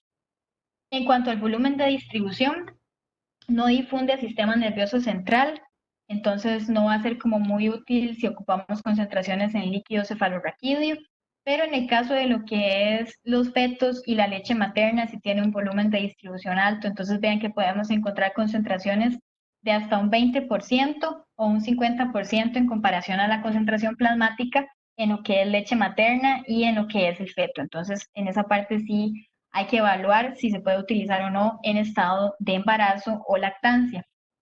Se concentra en lo que es hígado y se excreta por bilis principalmente. No tenemos un porcentaje muy grande de excreción renal, es básicamente como un 10%. En el caso de la claritromicina, como es la molécula sintética, le hicieron algunas mejoras y de todos los macrólidos es la que tiene la mejor biodisponibilidad. En este caso es una biodisponibilidad de un 50%. Sigue siendo baja, pero es el doble en comparación a la eritromicina. Tiene un metabolismo de primer paso bastante importante, entonces eso quiere decir que tenemos participación de CLPs. La claritromicina, como se hicieron modificaciones, se puede administrar con o sin alimentos, ella no se va a ver influenciada. Hay algunas excepciones y aquí se las puse. En el mercado existen presentaciones XR, es decir, de liberación prolongada o liberación extendida de la claritromicina, que esta sí se recomienda administrarla con alimentos porque mejora la biodisponibilidad, pero las presentaciones normales es indiferente si se da con o sin alimentos. Alcanza altas concentraciones en todo el cuerpo, entonces eso es algo importante. Y la vida media, vean que es de 3 a 7 horas, tiene una vida media relativamente pequeña. Ya les mencioné que se metaboliza por CLPs, entonces tenemos participación del hígado. Y algo importante, chicos, que hace la claritromicina distinta a los otros dos fármacos es que es la única que produce un metabolito activo, que se conoce como 14-hidroxiclaritromicina. Este es un metabolito que también tiene actividad bacteriostática, que de hecho dicen que es más potente que la actividad de la claritromicina como tal y tiene una vida media mucho más alta. Vean que es de 5 a 9 horas. Entonces podemos decir que la claritromicina tiene un efecto postantibiótico porque incluso después de metabolizarse, el metabolito es activo, tiene una vida media bastante larga y nos sigue matando, bueno, matando no, nos sigue eliminando el crecimiento bacteriano. Entonces, en este caso, es una diferencia importante y la eliminación en la orina sí es un porcentaje mayor, vean que hasta un 40%, dependiendo de la dosis que le demos al paciente. Y por último, la acitromicina tiene una biodisponibilidad mayor en comparación al eritro, pero recuerden que la claritro es la que tiene la biodisponibilidad más alta. Se puede administrar con o sin alimentos de igual forma. Hay una excepción que es lo contrario a la claritromicina, en este caso la presentación del mercado de eritromicina de presentación de liberación extendida se tiene que dar sin alimentos. Entonces vean que son distintas. La clarito es con alimentos y la citromicina es sin alimentos. Eso es para mejorar la absorción. En cuanto a lo que es la distribución, vean que es amplia en todo el organismo, pero no penetra el sistema nervioso central. Entonces, igual a nivel del sistema nervioso central vamos a tener concentraciones muy, muy pequeñitas. En este caso tiene poco metabolismo hepático y la vía principal de eliminación son las bilis. Por orina también tiene una excreción pequeñita, vean que es de un 12%. Y lo que hace la citromicina diferente con el resto de moléculas es la vida media. Vean que es hasta de 68 horas. Eso quiere decir que esta la utilizamos únicamente una vez al día en comparación a las otras dos moléculas que se tienen que administrar de una, dos o incluso 3 veces al día. Entonces, eso es una diferencia importante y quiero que sepan cuando estudien las características de cinética. ¿Claros con las diferencias?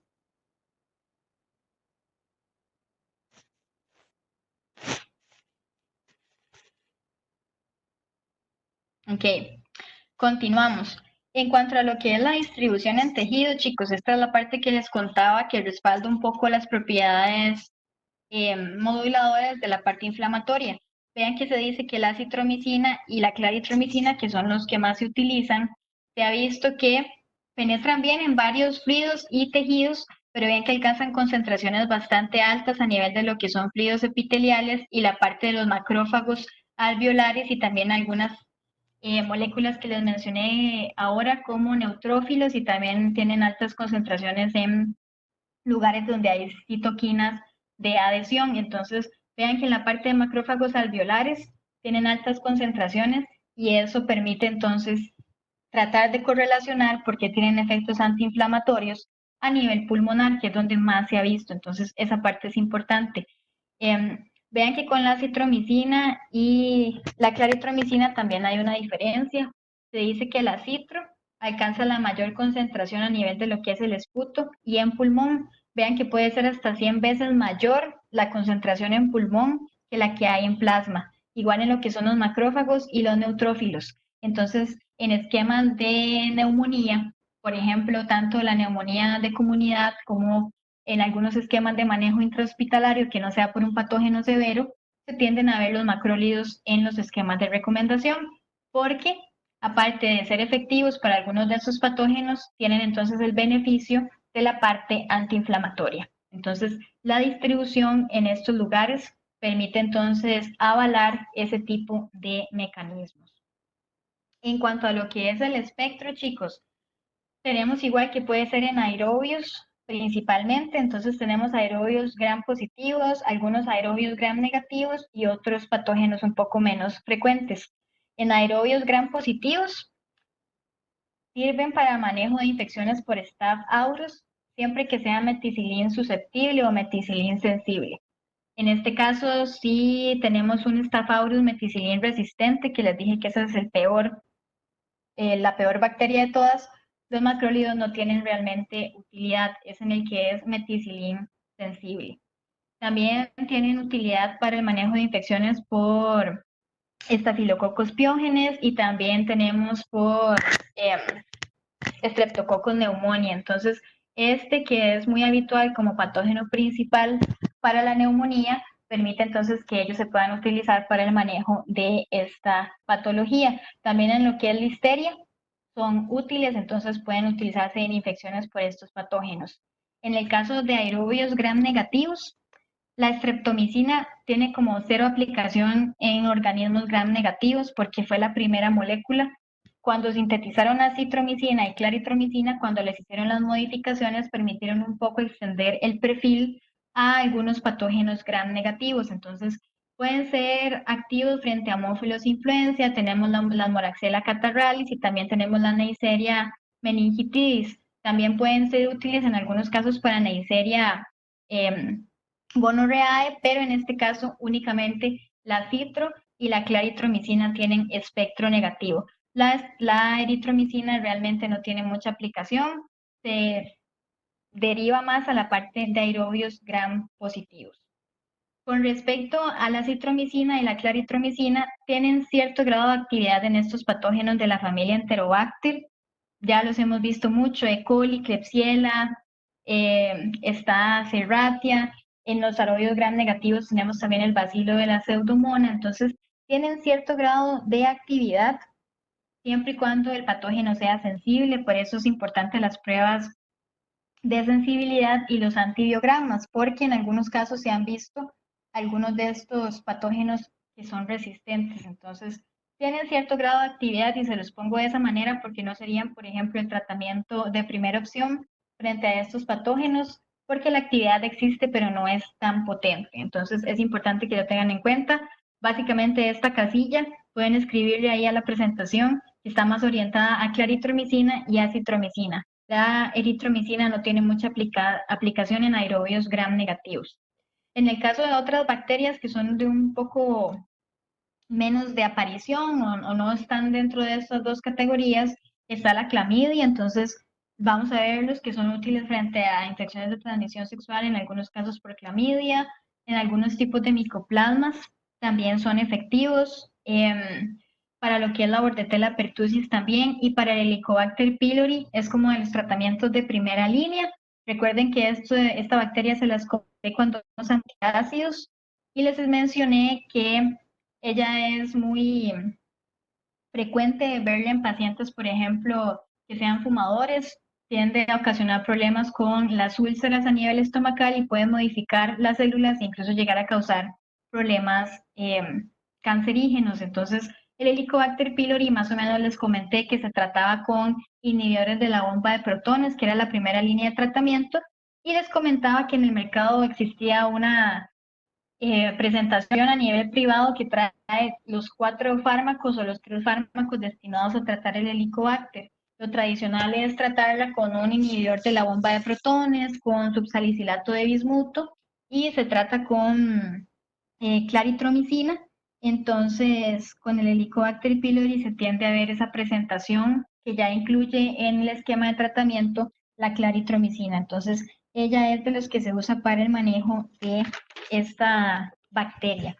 También se puede utilizar en algunos casos con Toxoplasma gondii, que tienen cierta aplicación con este patógeno. Entonces, básicamente este es el espectro. Claros con el espectro de bacterias.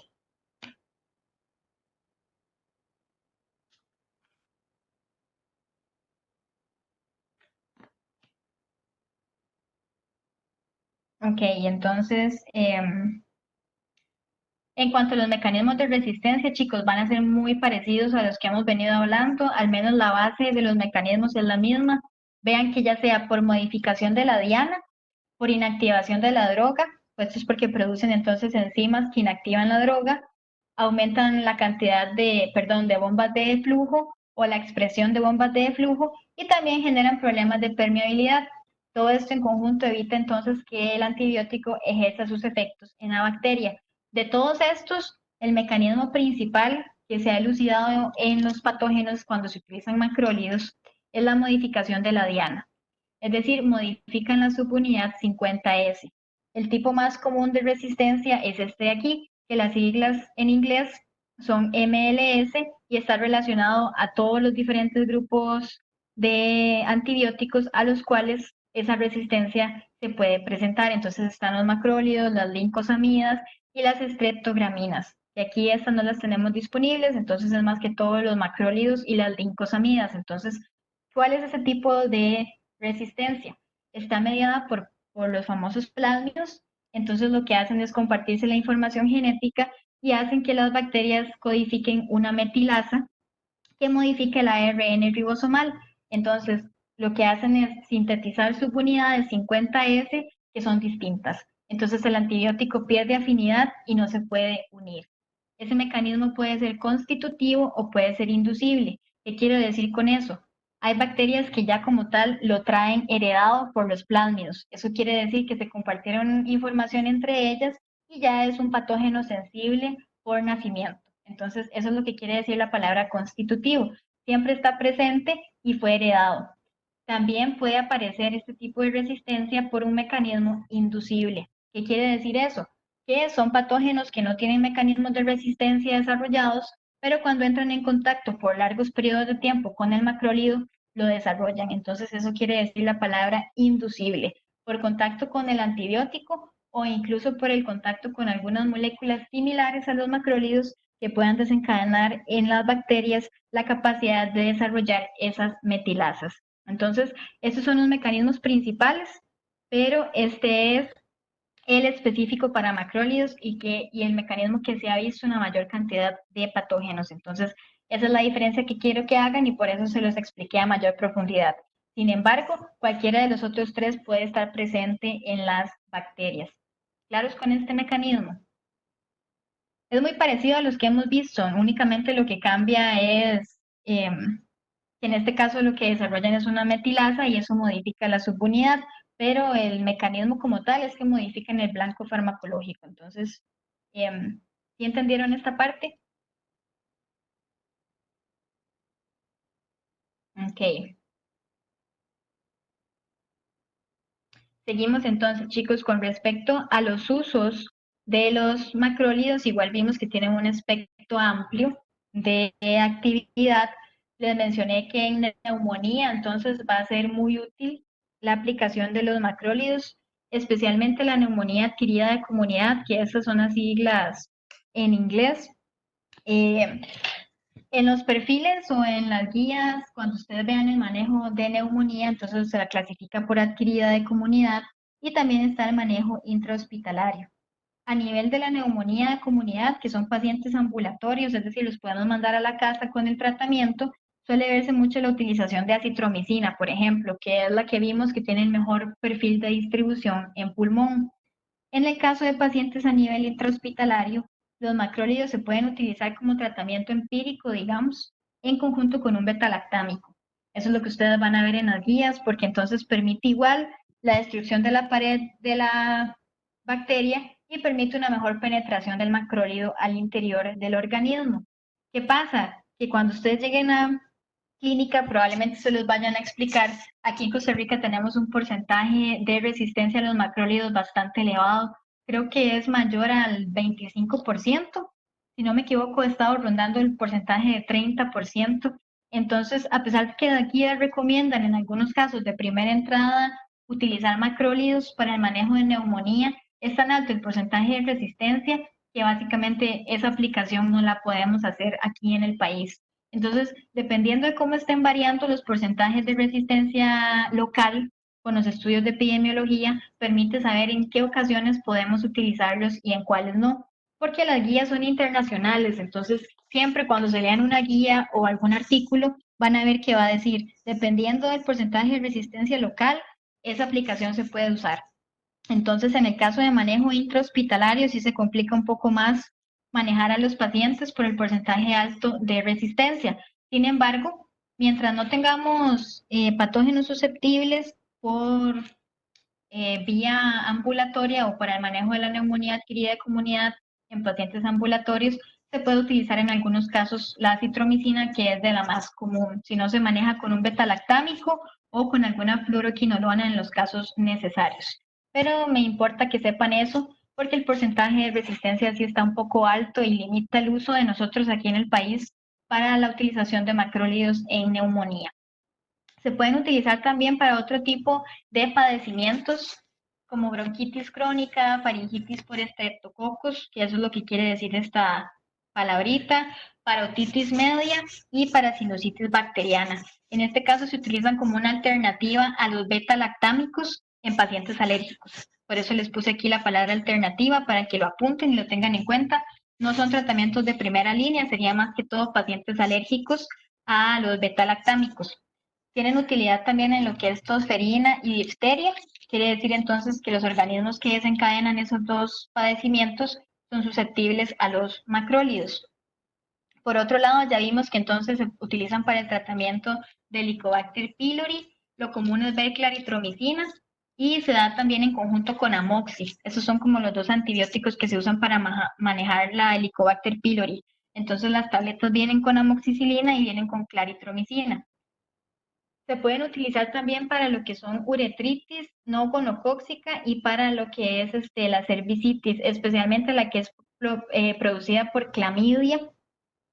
En algunos casos pueden utilizarse para Neisseria gonorrhoeae cuando hayan infecciones por este tipo de patógeno, pero recuerden que cuando les expliqué son organismos gram negativos, entonces ellos pueden tener cierto tipo de susceptibilidad, pero es mejor utilizar otro tipo de fármacos que sí vayan más orientados al manejo de este tipo de bacterias. Por eso se prefieren para las uretritis no gonocóxicas que sean desarrolladas por clamidia, que la clamidia sí está dentro del perfil de los macrólidos. Y para terminar, en algunos casos de infecciones por micobacterias que vimos que tenían también aplicación para ciertos patógenos de la familia de las micobacterias. Entonces, este sería el perfil de aplicación para los macrólidos. ¿Claros con esa parte, chicos? ¿No tienen ninguna pregunta?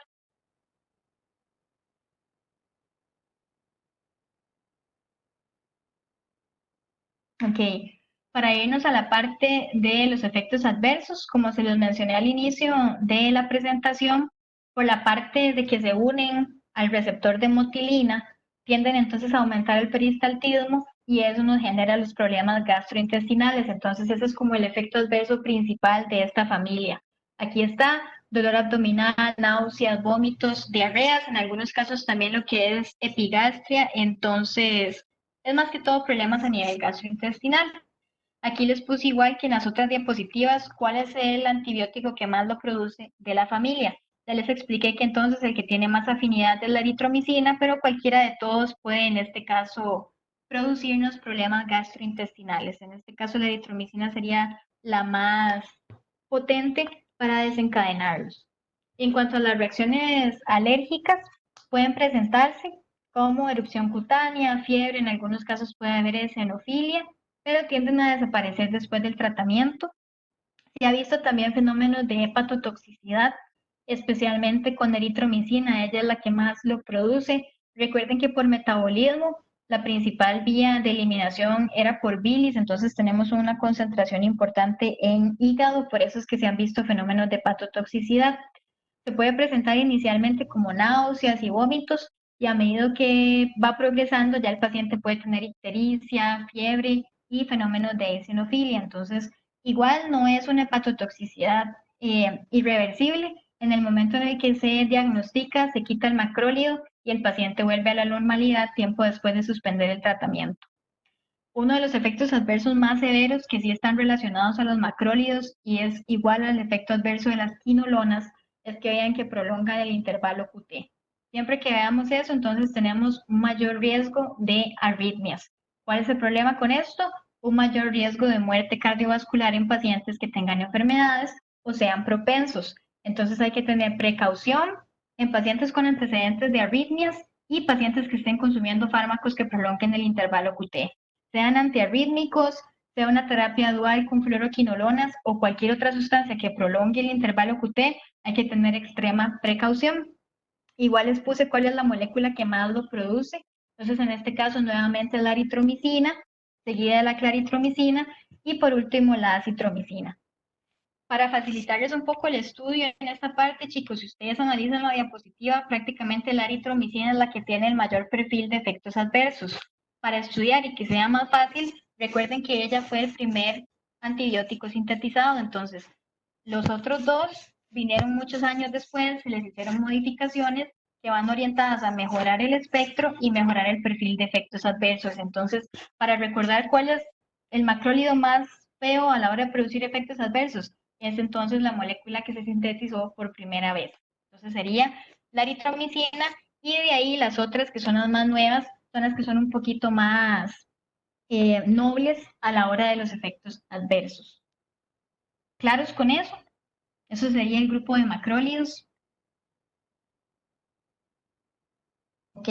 Y para terminar, chicos, el grupo que vamos a ver hoy van a ser las lincosamidas. Esas son poquitas diapositivas. Lincosamidas, las que tenemos disponibles aquí en el país, básicamente se resume a clindamicina y de hecho de este grupo es la que se utiliza más que todo a nivel mundial porque la primera lincosamida sintetizada perdió un poco la efectividad cuando sintetizaron la clinda porque es muchísimo más efectiva. Entonces, del grupo de lincosamidas, la clindamicina es la que se utiliza y la que vamos a ver. Este grupo es sumamente fácil de que lo recuerden y que lo estudien porque el mecanismo de acción y el mecanismo de resistencia es exactamente igual al de los macrólidos. Aquí se los puse.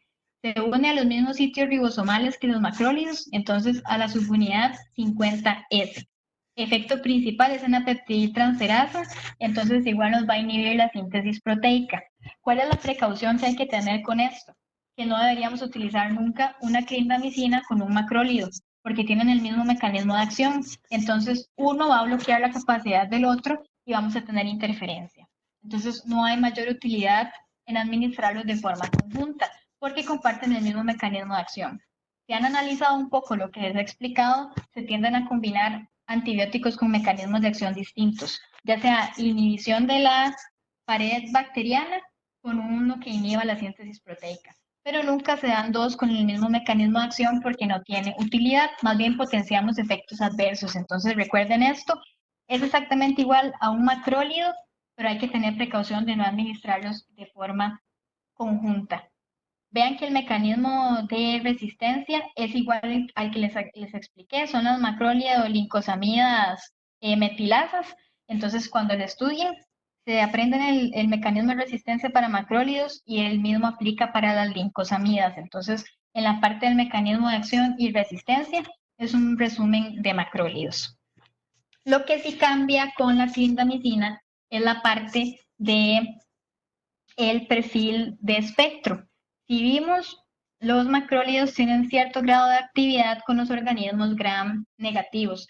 En el caso de la clindamicina, a pesar de compartir el mismo mecanismo de acción, no son útiles para bacilos gram negativos. En este caso, van a limitarse más que todo a organismos gram positivos, vamos a tener algunas bacterias anaerobias, pero los bacilos gram negativos son totalmente resistentes. Entonces, esa es una diferencia importante. ¿En qué patógenos podemos utilizar Clinda? Lo que son neumococos, estreptococos de la familia, en este caso la especie viridans, tenemos lo que es el Staphylococcus pyogenes, tenemos el aureus, en este caso el meticilin sensible, también igual que los macrólidos van a actuar sobre el Staphylococcus aureus meticilin sensible. Recuerden que si aquí tenemos una R, ya lo convertimos en el resistente y como esa es una bacteria multiresistente, hay tratamientos limitados y en este caso la clindamicina no sería una opción para la bacteria resistente, únicamente para la meticilin sensible. Eso es lo que quieren decir las siglas. En el caso de organismos anaerobios, puede utilizarse también para este tipo de bacterias, pero de los usos más frecuentes está lo que es la Pneumocystis jirovensii, que produce neumonía. Les he explicado un poco que tiende a verse mucho en pacientes con VIH, entonces hacíamos la terapia dual con un antibiótico y corticosteroides, que ahí es donde se pueden utilizar en caso de infección, y también tiene cierto grado de aplicación para el Toxoplasma gondii. Entonces, este es el perfil de patógenos. En este caso, vean que el mecanismo de acción es igual a macrólidos, pero el perfil cambia. Entonces, esa es una de las diferencias principales que hay que tener en cuenta. En el caso de la farmacocinética, la clindamicina tiene una muy buena biodisponibilidad, vean que es mayor al 90%. Se prefiere en este caso siempre la vía oral que la vía intravenosa, pero existen ambas presentaciones. Cuando les hablo de preferirse la vía oral, es que siempre dejamos la vía intravenosa como último recurso porque es una vía invasiva. Y además la vía intravenosa nos confiere un porcentaje alto de biodisponibilidad, entonces es bastante efectiva. También hay aplicaciones tópicas de clindamicina, que más adelante les voy a explicar en cuáles casos se usan, pero la tenemos entonces también como crema y en formulación de óvulos vaginales. Entonces existen esas presentaciones.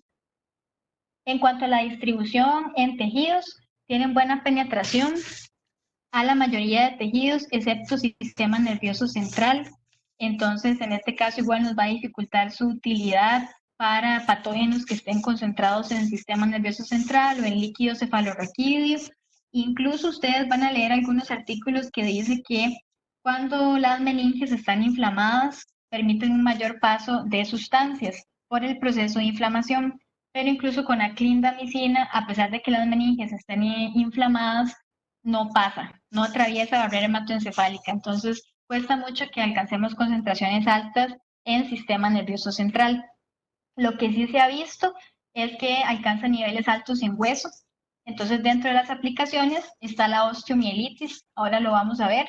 Entonces, eso es un beneficio para infecciones en hueso y también se acumulan macrófagos alveolares y a nivel de abscesos. Entonces, en la parte de utilidad, por ejemplo, a nivel de infecciones pulmonares, tiene ciertos beneficios.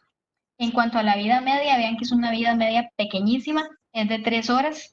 En personas que tengan falla hepática o falla renal severa, esa vida media se puede prolongar, entonces hay que estar atentos a pacientes con estas disfunciones para hacer ajustes de dosis. En cuanto al metabolismo, principalmente es por CLPs, el 3 a 4 que ya hemos visto hasta el cansancio en el curso, genera metabolitos activos e inactivos. Con esto lo que quiero decirles entonces es que tiene metabolismo hepático y por eso la vida media se prolonga en pacientes con daño hepático. Eso es importante a tomar en cuenta. En cuanto a los usos, chicos, la clindamicina realmente por el espectro que se dirige más a la parte de organismos gram positivos y muchos de esos organismos están en la piel y son los causantes de infecciones a nivel de la piel y a nivel de mucosas. Esa es como la principal aplicación. Entonces, se utiliza mucho para infecciones de tejidos blandos y de piel. Hoy en día es una alternativa para pacientes que sean alérgicos a los beta-lactámicos también. Entonces, aquí se los puse, es una alternativa a pacientes con alergias a beta-lactámicos que no puedan utilizarse para manejar entonces infecciones en piel o tejidos blandos. En cuanto a lo que son coadyuvantes como tratamientos adicionales en pacientes que tengan fascitis necrotizante o lo que se conoce como gangrena gaseosa, hay algunas bacterias que producen esta infección que es sumamente severa y que producen toxinas. Entonces, las toxinas que producen son también las que generan el efecto tan grave a nivel de la piel. Lo que se ha visto con la clinda, chicos, es que la clinda puede inhibir la producción de toxinas de los organismos productores de la fascitis necrotizante. Entonces, se tiende a utilizar en conjunto con otros antibióticos o incluso con antifúngicos, porque en este tipo de gangrenas pueden participar un montón de microorganismos, pero la utilidad de la clinda es que ayuda entonces a evitar la producción de esas toxinas. Entonces, ayuda a sacar al paciente adelante con este tipo de infecciones tan severas. También la podemos utilizar en lo que son infecciones anaeróbicas del tracto respiratorio. Recuerden lo que está aquí en la parte de cinética. Ella alcanza concentraciones altas a nivel de lo que son abscesos y macrófagos alveolares. Entonces la podemos utilizar en infecciones anaeróbicas. Que yo ayer les comentaba que en los abscesos tiende a haber un montón de patógenos anaeróbicos porque estamos en un lugar cerrado. Entonces tienden a ser de importancia la utilización de las lincosamidas cuando tenemos abscesos pulmonares. Entonces, ese es un uso importante. Ya les expliqué el de osteomielitis por las altas concentraciones en hueso y se ha visto que tiene aplicación en toxoplasmosis y en algunos casos de malaria no severa. Esta es una excepción, chicos, porque en pacientes que tienen VIH, que es en donde ocurre de manera más frecuente la encefalitis por toxoplasmosis, la utilización de clindamicina sí tiene cierto grado de beneficio. A pesar de que no alcanza concentraciones del sistema nervioso central, que se los acabo de explicar, en pacientes con toxoplasmosis que tengan encefalitis, sí puede utilizarse y sí se ha visto que tienen cierto grado de efectividad. Entonces, esta es una excepción, a pesar de que no alcanza concentraciones altas en cerebro o sistema nervioso central. Entonces, es importante que lo tengan en cuenta. Y en cuanto a las aplicaciones tópicas, que les dije que hay en crema y hay en óvulos vaginales, va orientado a esto. Entonces no es de extrañarse que se utilice de manera común para el tratamiento de acné vulgaris. Eso es algo del día a día. Muchos de nosotros hemos padecido de acné y en los casos más severos se recurre entonces al uso de cremas tópicas para el manejo entonces de acné vulgaris. En algunos casos también se administra por vía oral para tratar de eliminar el patógeno desde el interior. Pero existe también la vía tópica y también los óvulos van dirigidos al tratamiento de vaginosis bacteriana. Entonces, existe esa aplicación, se administra un óvulo y hace el efecto a nivel localizado y permite entonces la eliminación de los patógenos.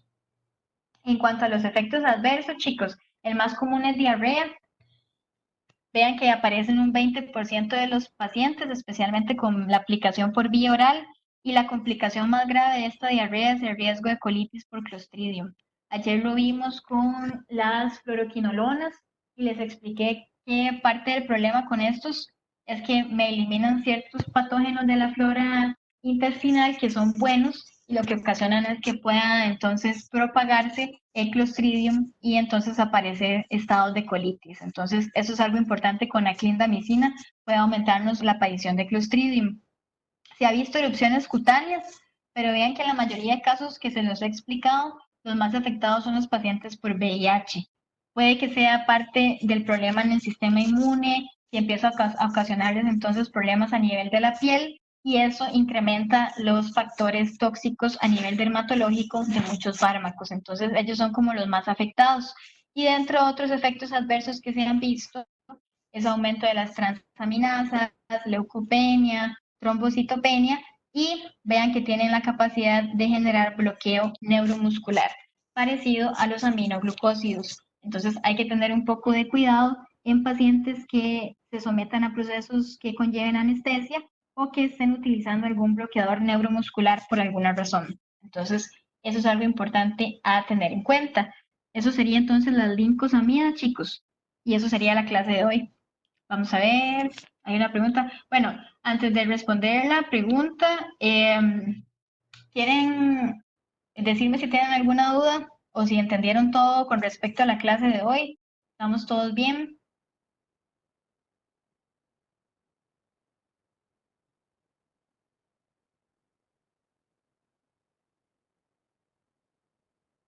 Ok, vean chicos, me están haciendo una pregunta con respecto al resumen de antiparasitarios, que me están diciendo que en el libro vienen muchos fármacos y que si pueden resumirlo a los tratamientos que se utilizan aquí en Costa Rica.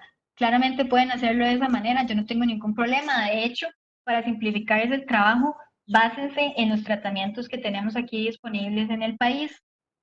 No recuerdo muy bien si en la caja se manejan todos los tratamientos que tenemos disponibles, porque recuerden que la caja limita un poco lo que es el uso de ciertos fármacos, pero pueden revisarlo tal vez por familias. Entonces, si aquí tenemos todos los albendazoles y en la caja solo tienen uno, entonces ponen los que tenemos aquí disponibles para tratar de hacerlo lo más apegado a lo que se utiliza en el país, ¿ok?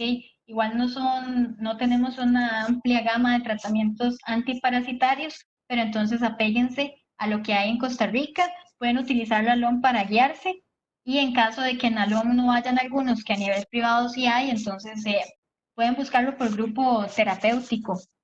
Por ejemplo, en la página de Regístrelo, así es como se llama la página, hay una sección donde se pueden hacer consultas públicas y ustedes escriben el nombre del medicamento y revisan si está aquí en Costa Rica. Entonces, básicamente escriben, qué sé yo, paramomicina, le dan buscar y entonces se les despliega una ventana donde vienen todos los nombres de marca que hay en el país. Entonces, si aparece es porque está en Costa Rica. Si no aparece es porque del todo no está.